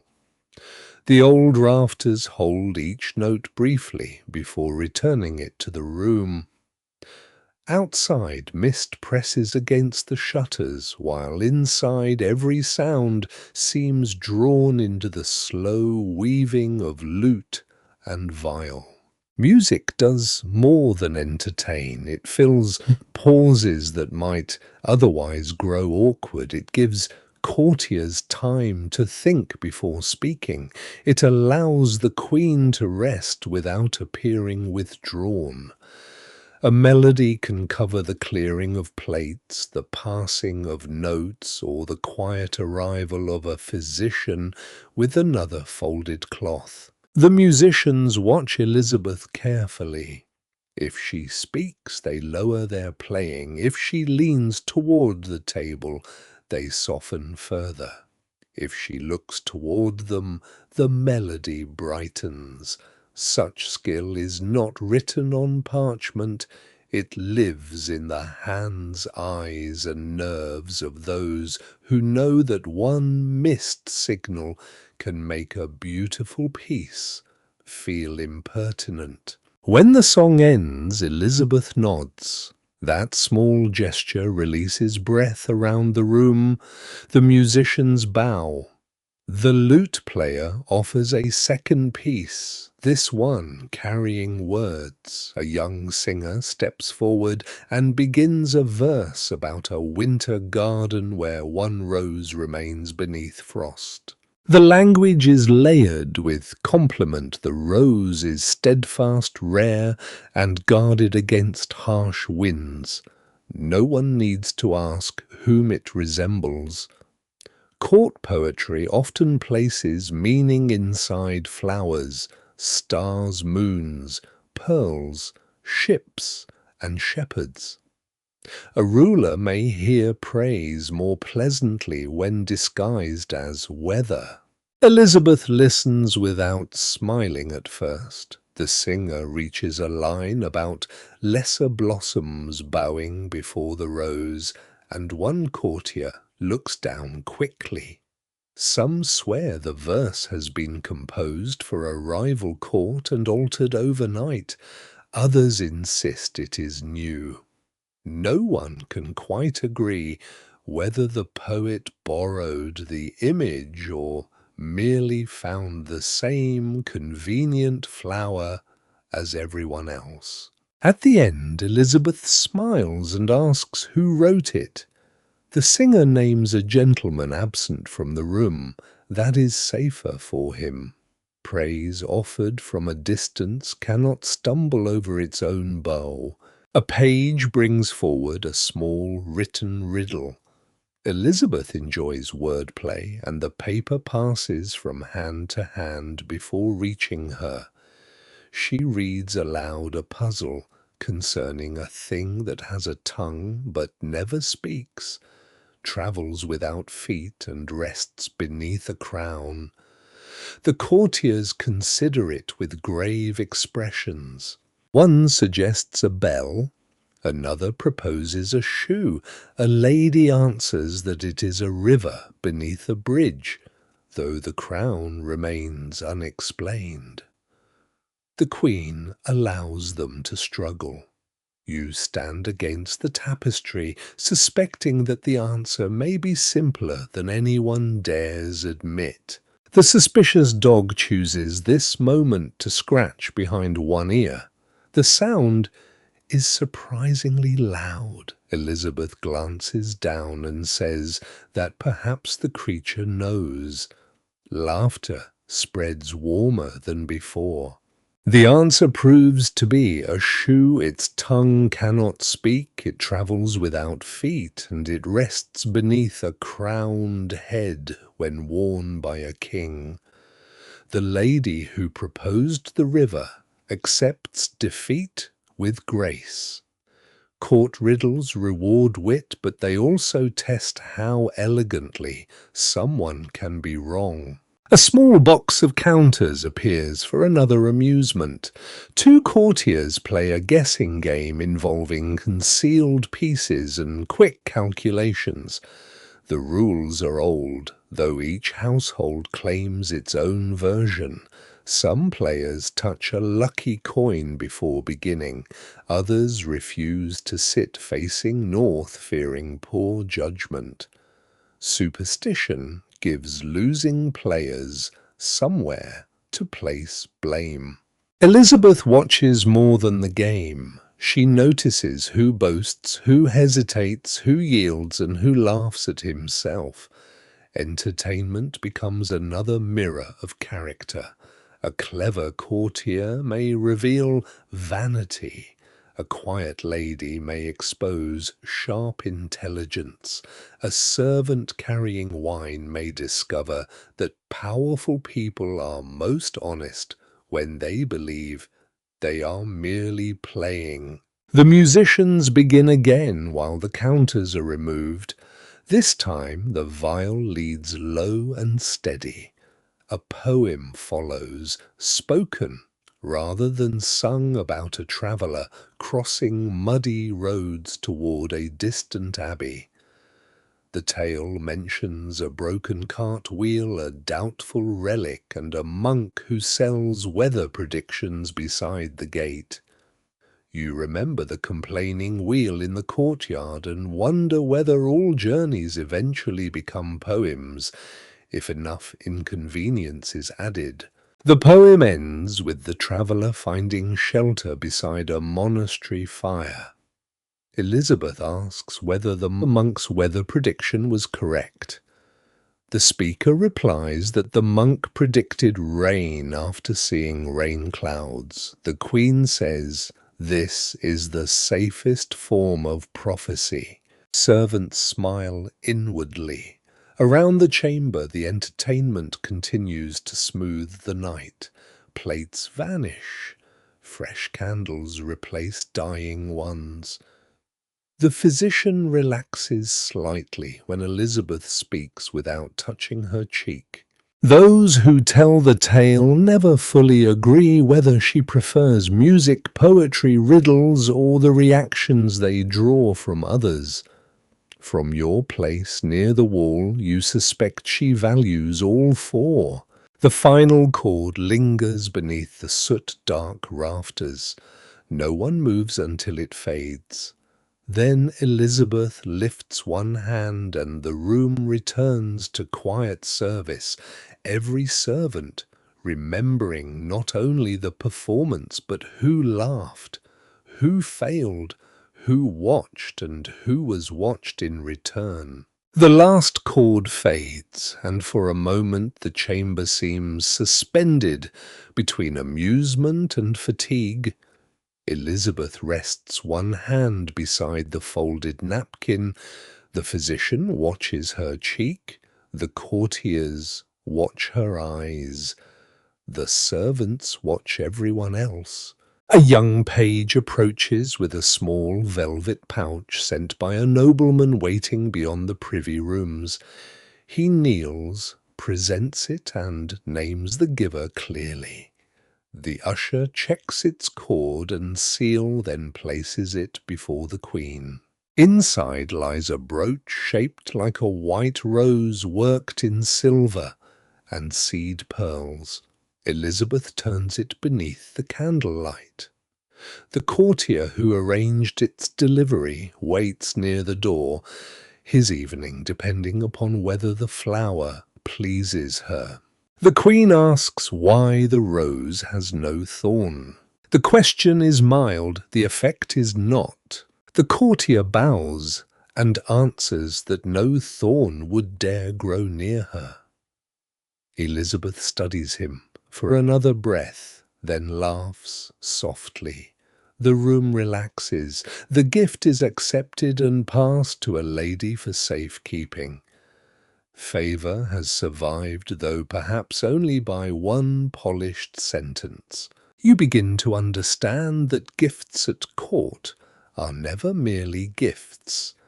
Gloves, jewels, books, embroidered sleeves, rare fruit, little dogs, and painted miniatures all carry wishes behind them. A person gives beauty and hopes to receive access, memory office, forgiveness, or simply protection from being forgotten. Some swear pearls guard against sorrow and poison. Others believe certain stones lose their brightness when worn by someone ill. No one can quite agree whether gems reveal hidden dangers, but everyone agrees that a valuable stone looks especially convincing when presented in a velvet pouch. The next exchange is less comfortable. A gentleman farther down the table interrupts a lady before she finishes speaking. It is a small breach, perhaps caused by eagerness, perhaps by habit.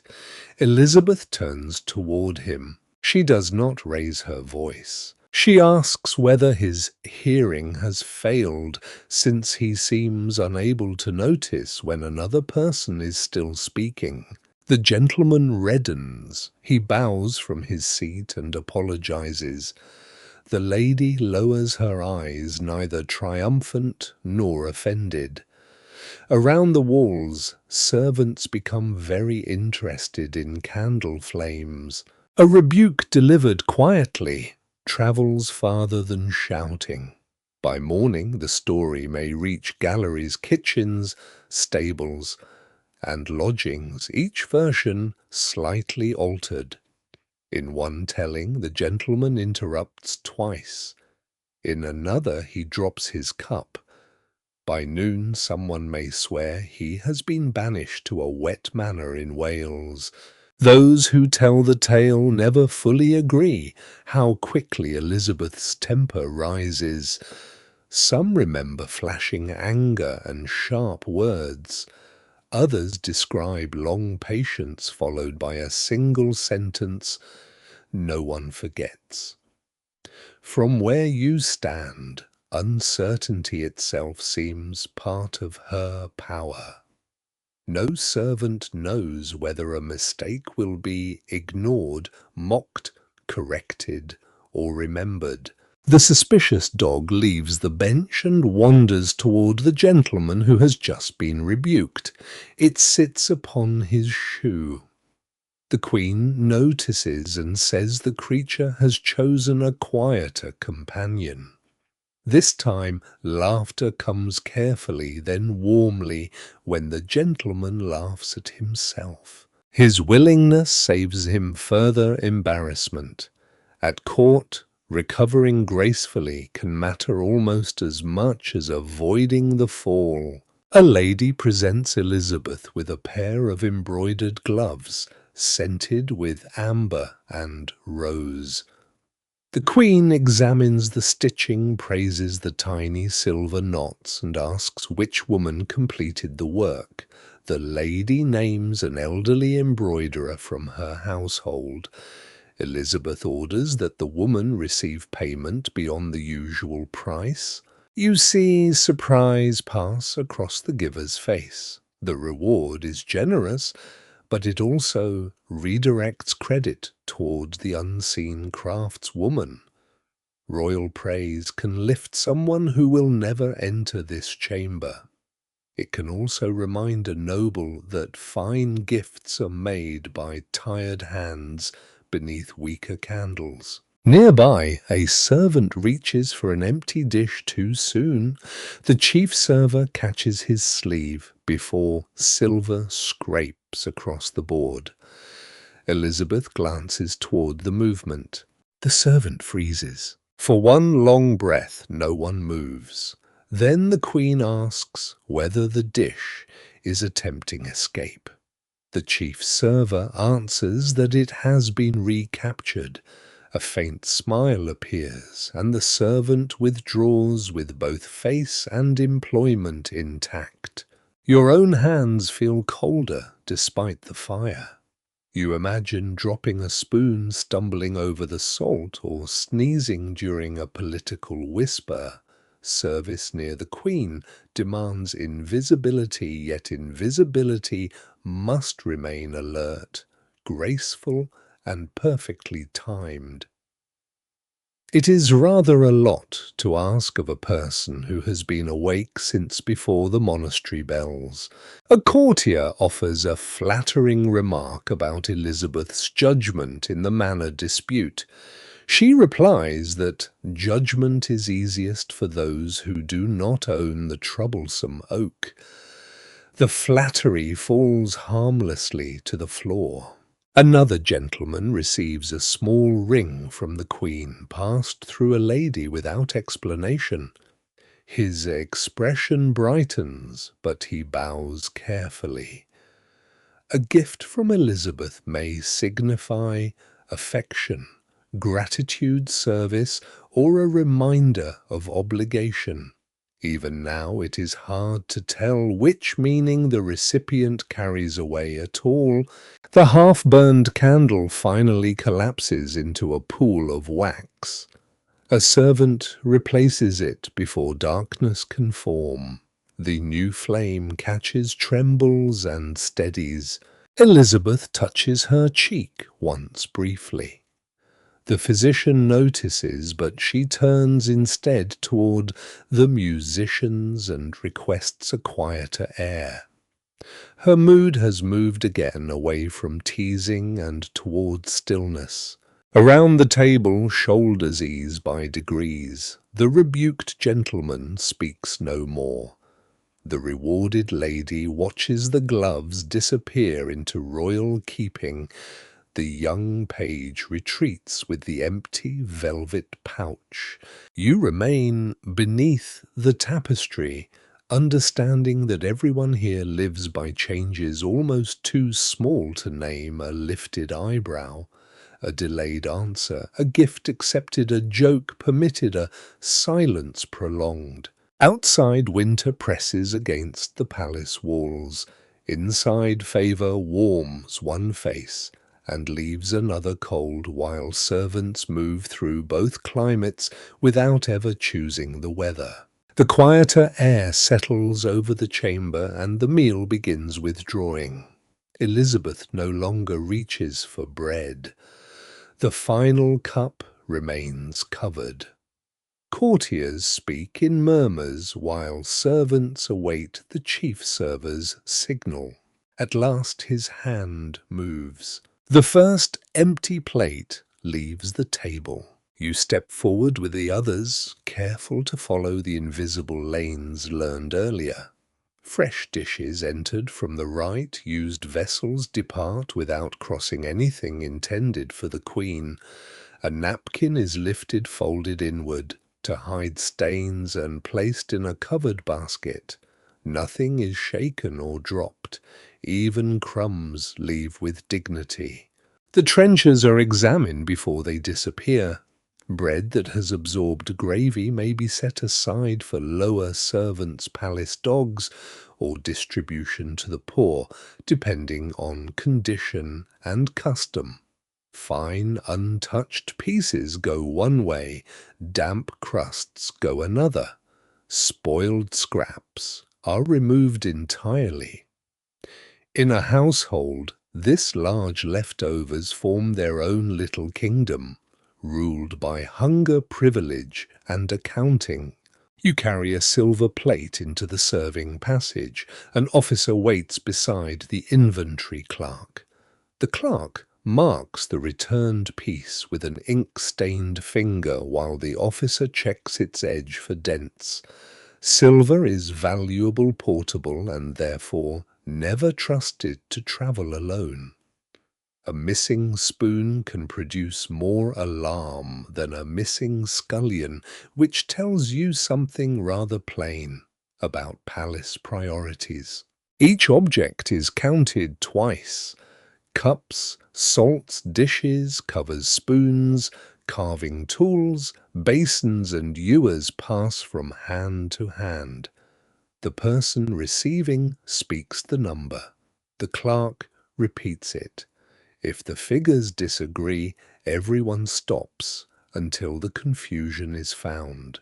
One small spoon appears to be missing. The passage stiffens. A servant checks beneath folded cloths. Another searches the side table. The chief server looks toward the chamber door, unwilling to disturb Elizabeth unless absolutely necessary.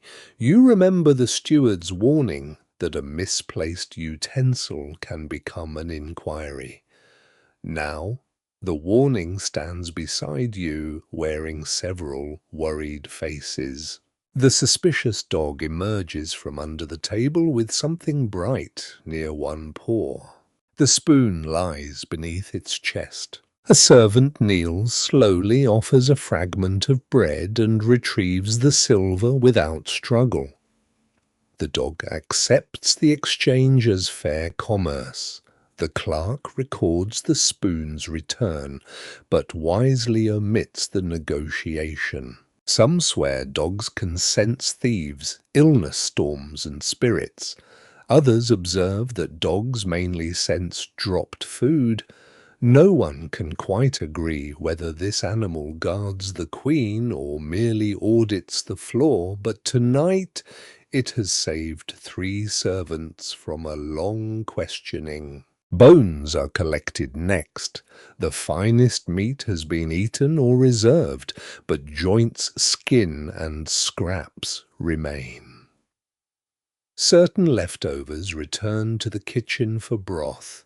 Others feed servants, kennel dogs, or hawks. Fat may be rendered. Crusts may thicken pottage. Waste is a luxury even a royal household prefers to disguise as management. A kitchen boy receives a covered bowl of bones and carries it downstairs. Tomorrow some of them may simmer for hours with onions, herbs, and coarse grain. The resulting broth will warm people who never see the private table, though its richness began only a few feet from the Queen's hand. Used linen travels separately. Napkins are counted before washing because cloth is costly, and embroidered pieces are especially guarded. Stains of wine, grease, and sauce will be treated with hot water. Lye soap, sunlight, and determined labour. Some laundresses use rosemary or ash in their work. Others trust urine for stubborn marks, a remedy effective enough to survive despite being difficult to discuss politely. Those who tell the tale never fully agree how sweetly royal linen smells after washing. Much depends upon how recently one has stood beside the laundry vats. Wax receives equal attention. Candle stubs are gathered from holders and hardened drippings are scraped from silver. Beeswax can be melted, strained, and formed again. Even the collapsed candle from earlier is not thrown away. Its pale remains are placed in a small box, along with wick fragments and usable scraps. Tallow candles from lesser rooms are handled elsewhere. Their smoke is heavier, their smell rougher, but their remains also matter. A palace consumes light by the cartload, and darkness is expensive to defeat through winter. You return to the chamber for a serving cover. Elizabeth is still seated, listening to a lady speak softly. The rebuked gentleman has recovered enough to look composed. The physician waits by the hearth. The musicians hold their instruments silent. You lift the cover with linen and retreat. Beneath it a smear of quince sauce catches the light. In the passage the metal is wiped, inspected, and placed beside its matching dish. Covers must return in pairs with the vessels they protect. A mismatched set suggests disorder, and disorder breeds suspicion. Food suitable for charity is placed in baskets. Palace almoners may distribute bread and portions to the needy at appointed times. The practice is pious, expected, and carefully observed. Some recipients collect at gates, others are known to household officers. A scrap from a royal meal carries nourishment, but also the faint glow of royal generosity. No one can quite agree how much reaches the poor after servants, animals, and kitchen pots take their shares, yet little is entirely wasted. Even ashes from hearths may serve cleaning gardens or soap-making. The table gradually empties, salt returns to its chest, knives are wiped and counted, the basin is carried away, crumbs are brushed into a cloth, not onto the rushes. Beneath the board, the dog performs a final inspection and appears disappointed by the improved discipline. You stand beside the plate chest as the last silver cup is locked inside. The officer turns the key, the clerk seals the inventory, and the heavy lid closes. Behind you, the Queen's private table has become bare oak beneath folded linen. What remains of the feast now travels downward through corridors, and hands becoming broth wages, charity laundry, wax gossip, and memory. The plate chest closes, and the last silver sound fades into the passage. You carry the folded cloth back toward the privy chamber where supper has ended, but the Queen's evening has not. The room feels larger without the dishes. Firelight lies across the bare table, and the old rafters seem to settle as though they too have eaten enough. Elizabeth rises slowly. Her chair is drawn back, and those around her stand in careful sequence. No one hurries. The private hours after supper belong to smaller rituals, quieter voices, and the kind of work that appears informal only to people who are not responsible for it. A basin and ewer return. Warm water scented with rosemary is poured over the Queen's fingers. The lady in violet offers fresh linen, while another attendant holds a small silver dish for rings removed during washing. Each jewel is counted before it leaves the hand, and counted again before it returns. Trust at court is often strengthened by arithmetic. You receive the damp napkin and carry it to the side table. Beside the basin waits the wooden remedy box from earlier, still smelling of cloves, sage, and rosewater. The physician approaches Bowes and asks a quiet question. Elizabeth answers with a look toward the fire. A warmed cloth is prepared for her cheek. This time she accepts it longer. The heat softens the stiffness around her mouth, though she continues speaking as if nothing troubles her. The physician offers a cordial of wine, herbs, and sugar. She takes only a little. Some swear warm wine with cloves comforts both tooth and stomach. Others prefer sage vinegar honey or a charm tied beneath the pillow. No one can quite agree whether the strongest ingredient is the herb, the heat, or the certainty that someone attentive stands nearby. The Queen moves to a smaller chair near the hearth. Her heavy outer sleeves are adjusted, and a fur-lined wrap is placed around her shoulders. Winter cold clings to palace walls even when logs burn steadily. The warmth reaches your face, but the stones behind your back remain damp and indifferent. A tray arrives with warm posset, pale and fragrant, made from milk or cream, curdled with wine and sweetened with spice. Elizabeth tastes it cautiously. A lady takes mulled wine. Another chooses ale. You are given nothing, though the smell alone seems almost nourishing.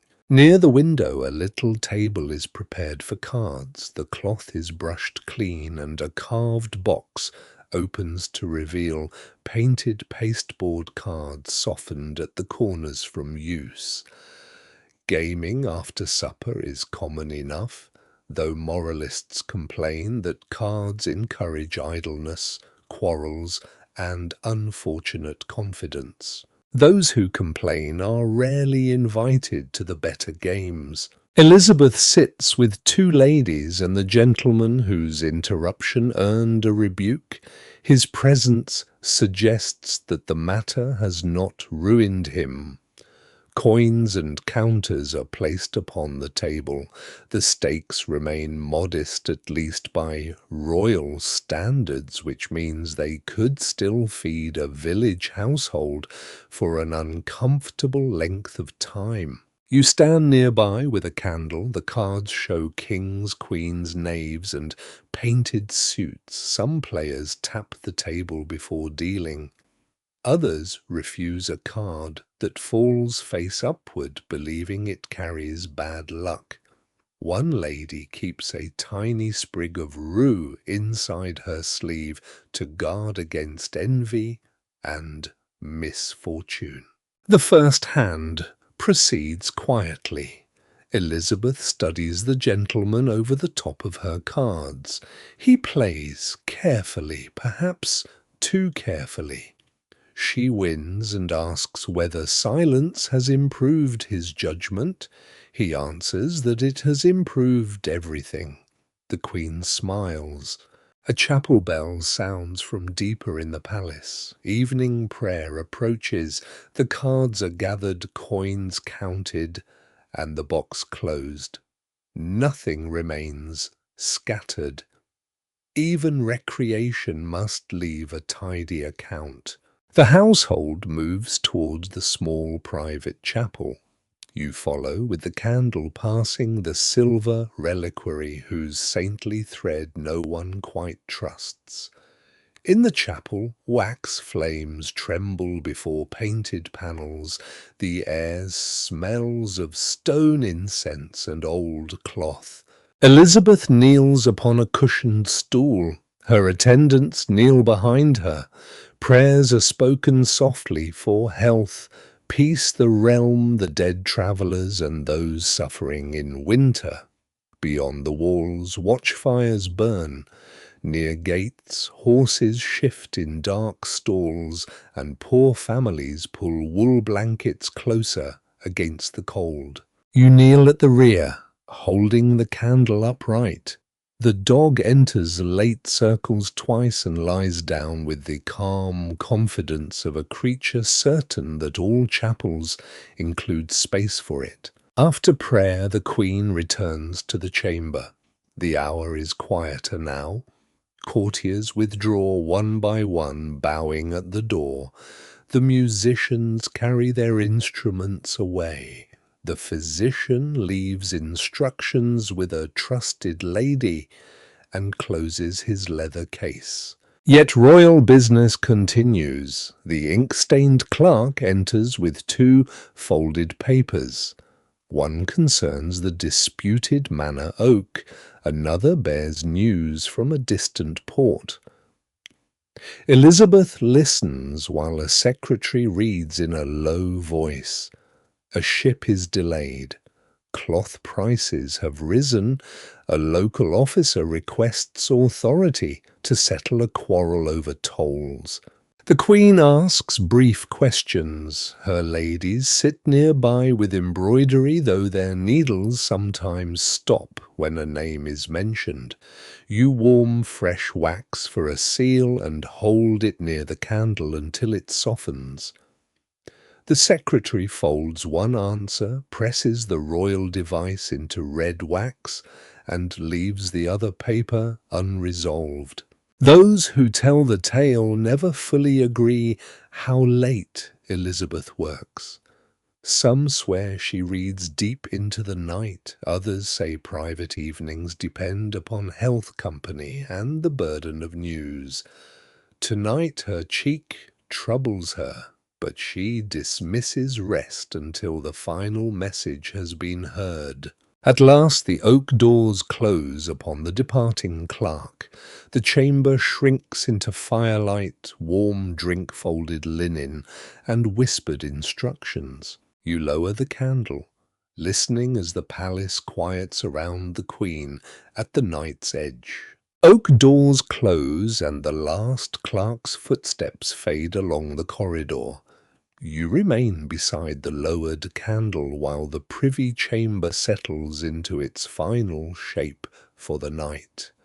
The table is gone, the silver locked away, the musicians departed. The Queen sits beside the hearth beneath her fur-lined wrap. The warmed cloth has cooled against her cheek. A lady replaces it with another freshly heated, while the physician's cordial waits untouched on the small table. Outside, wind presses river mist against the shutters. Your duty now is simple. Remain awake, remain quiet, and notice everything without appearing curious. A night servant listens for the fire settling, the scrape of a bolt, the Queen's voice, or the footfall. The suspicious dog curls beside the hearth, nose beneath its tail. It has followed crumbs, silver prayers, and politics, and now it claims the warmest patch of rushes. A lady loosens the Queen's outer garments, pins are removed one by one and placed in a covered dish. Pearls, rings, and brooches are counted.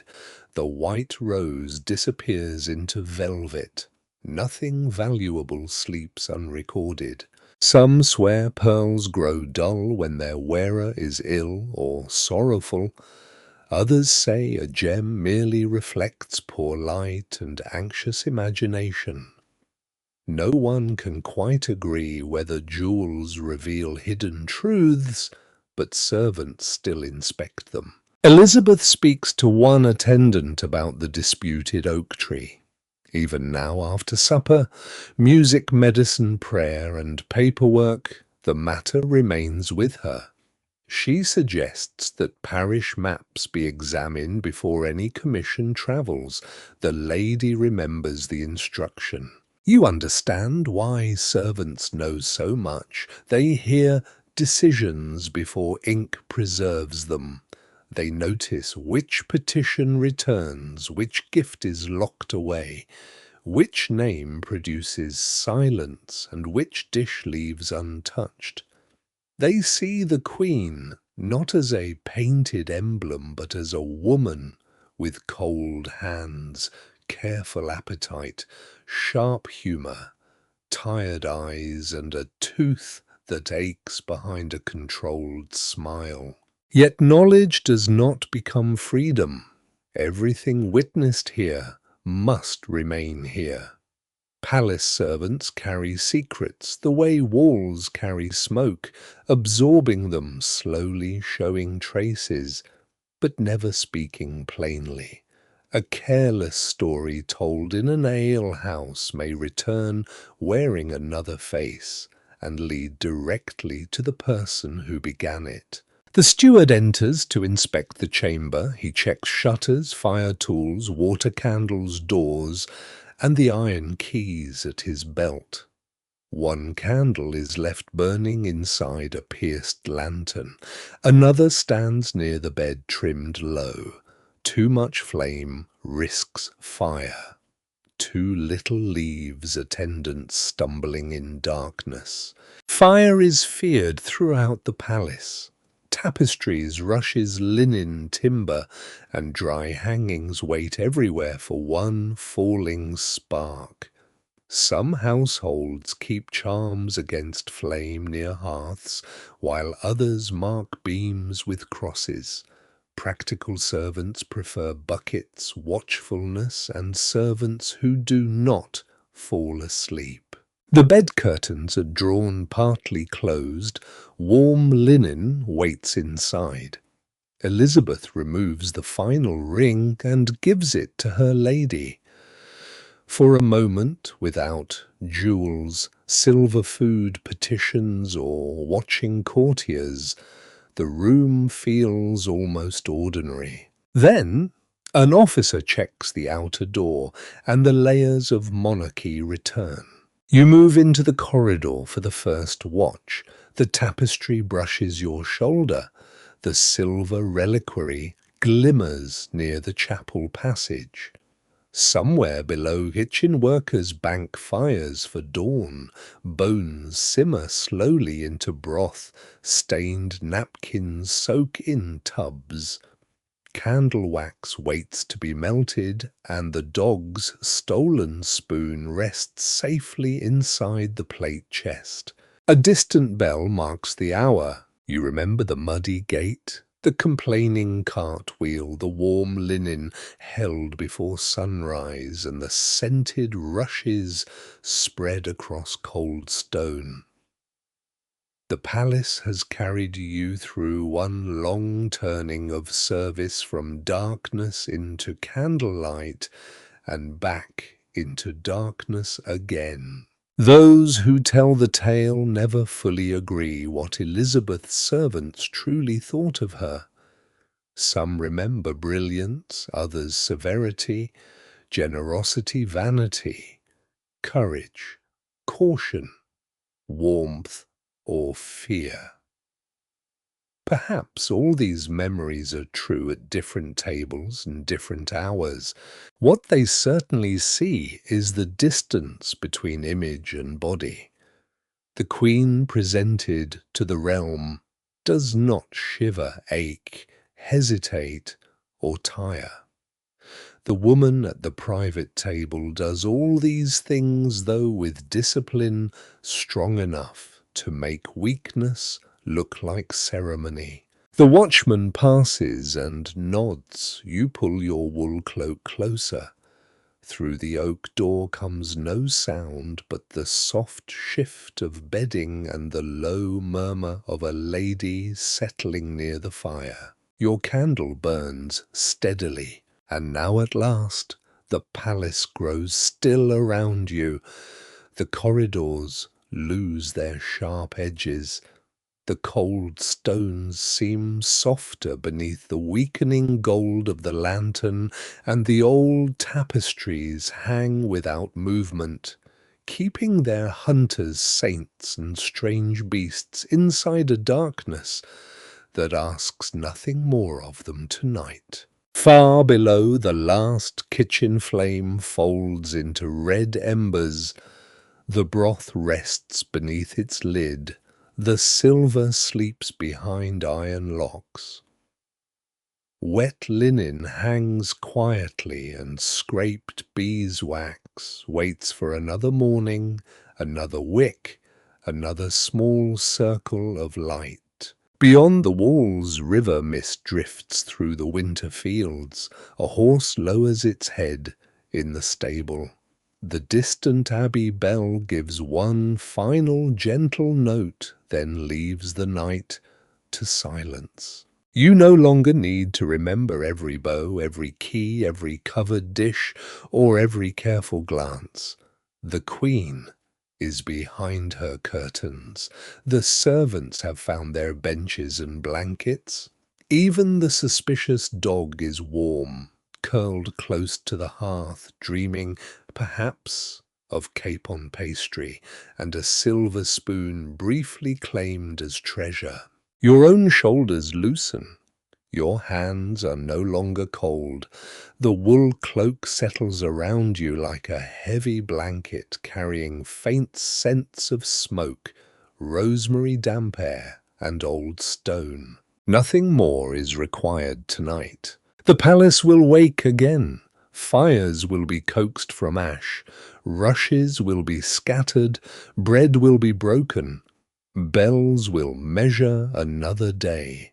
But all of that waits beyond this quiet moment. For now the doors remain closed, the candles burn low, and every whispered secret rests safely in the dark.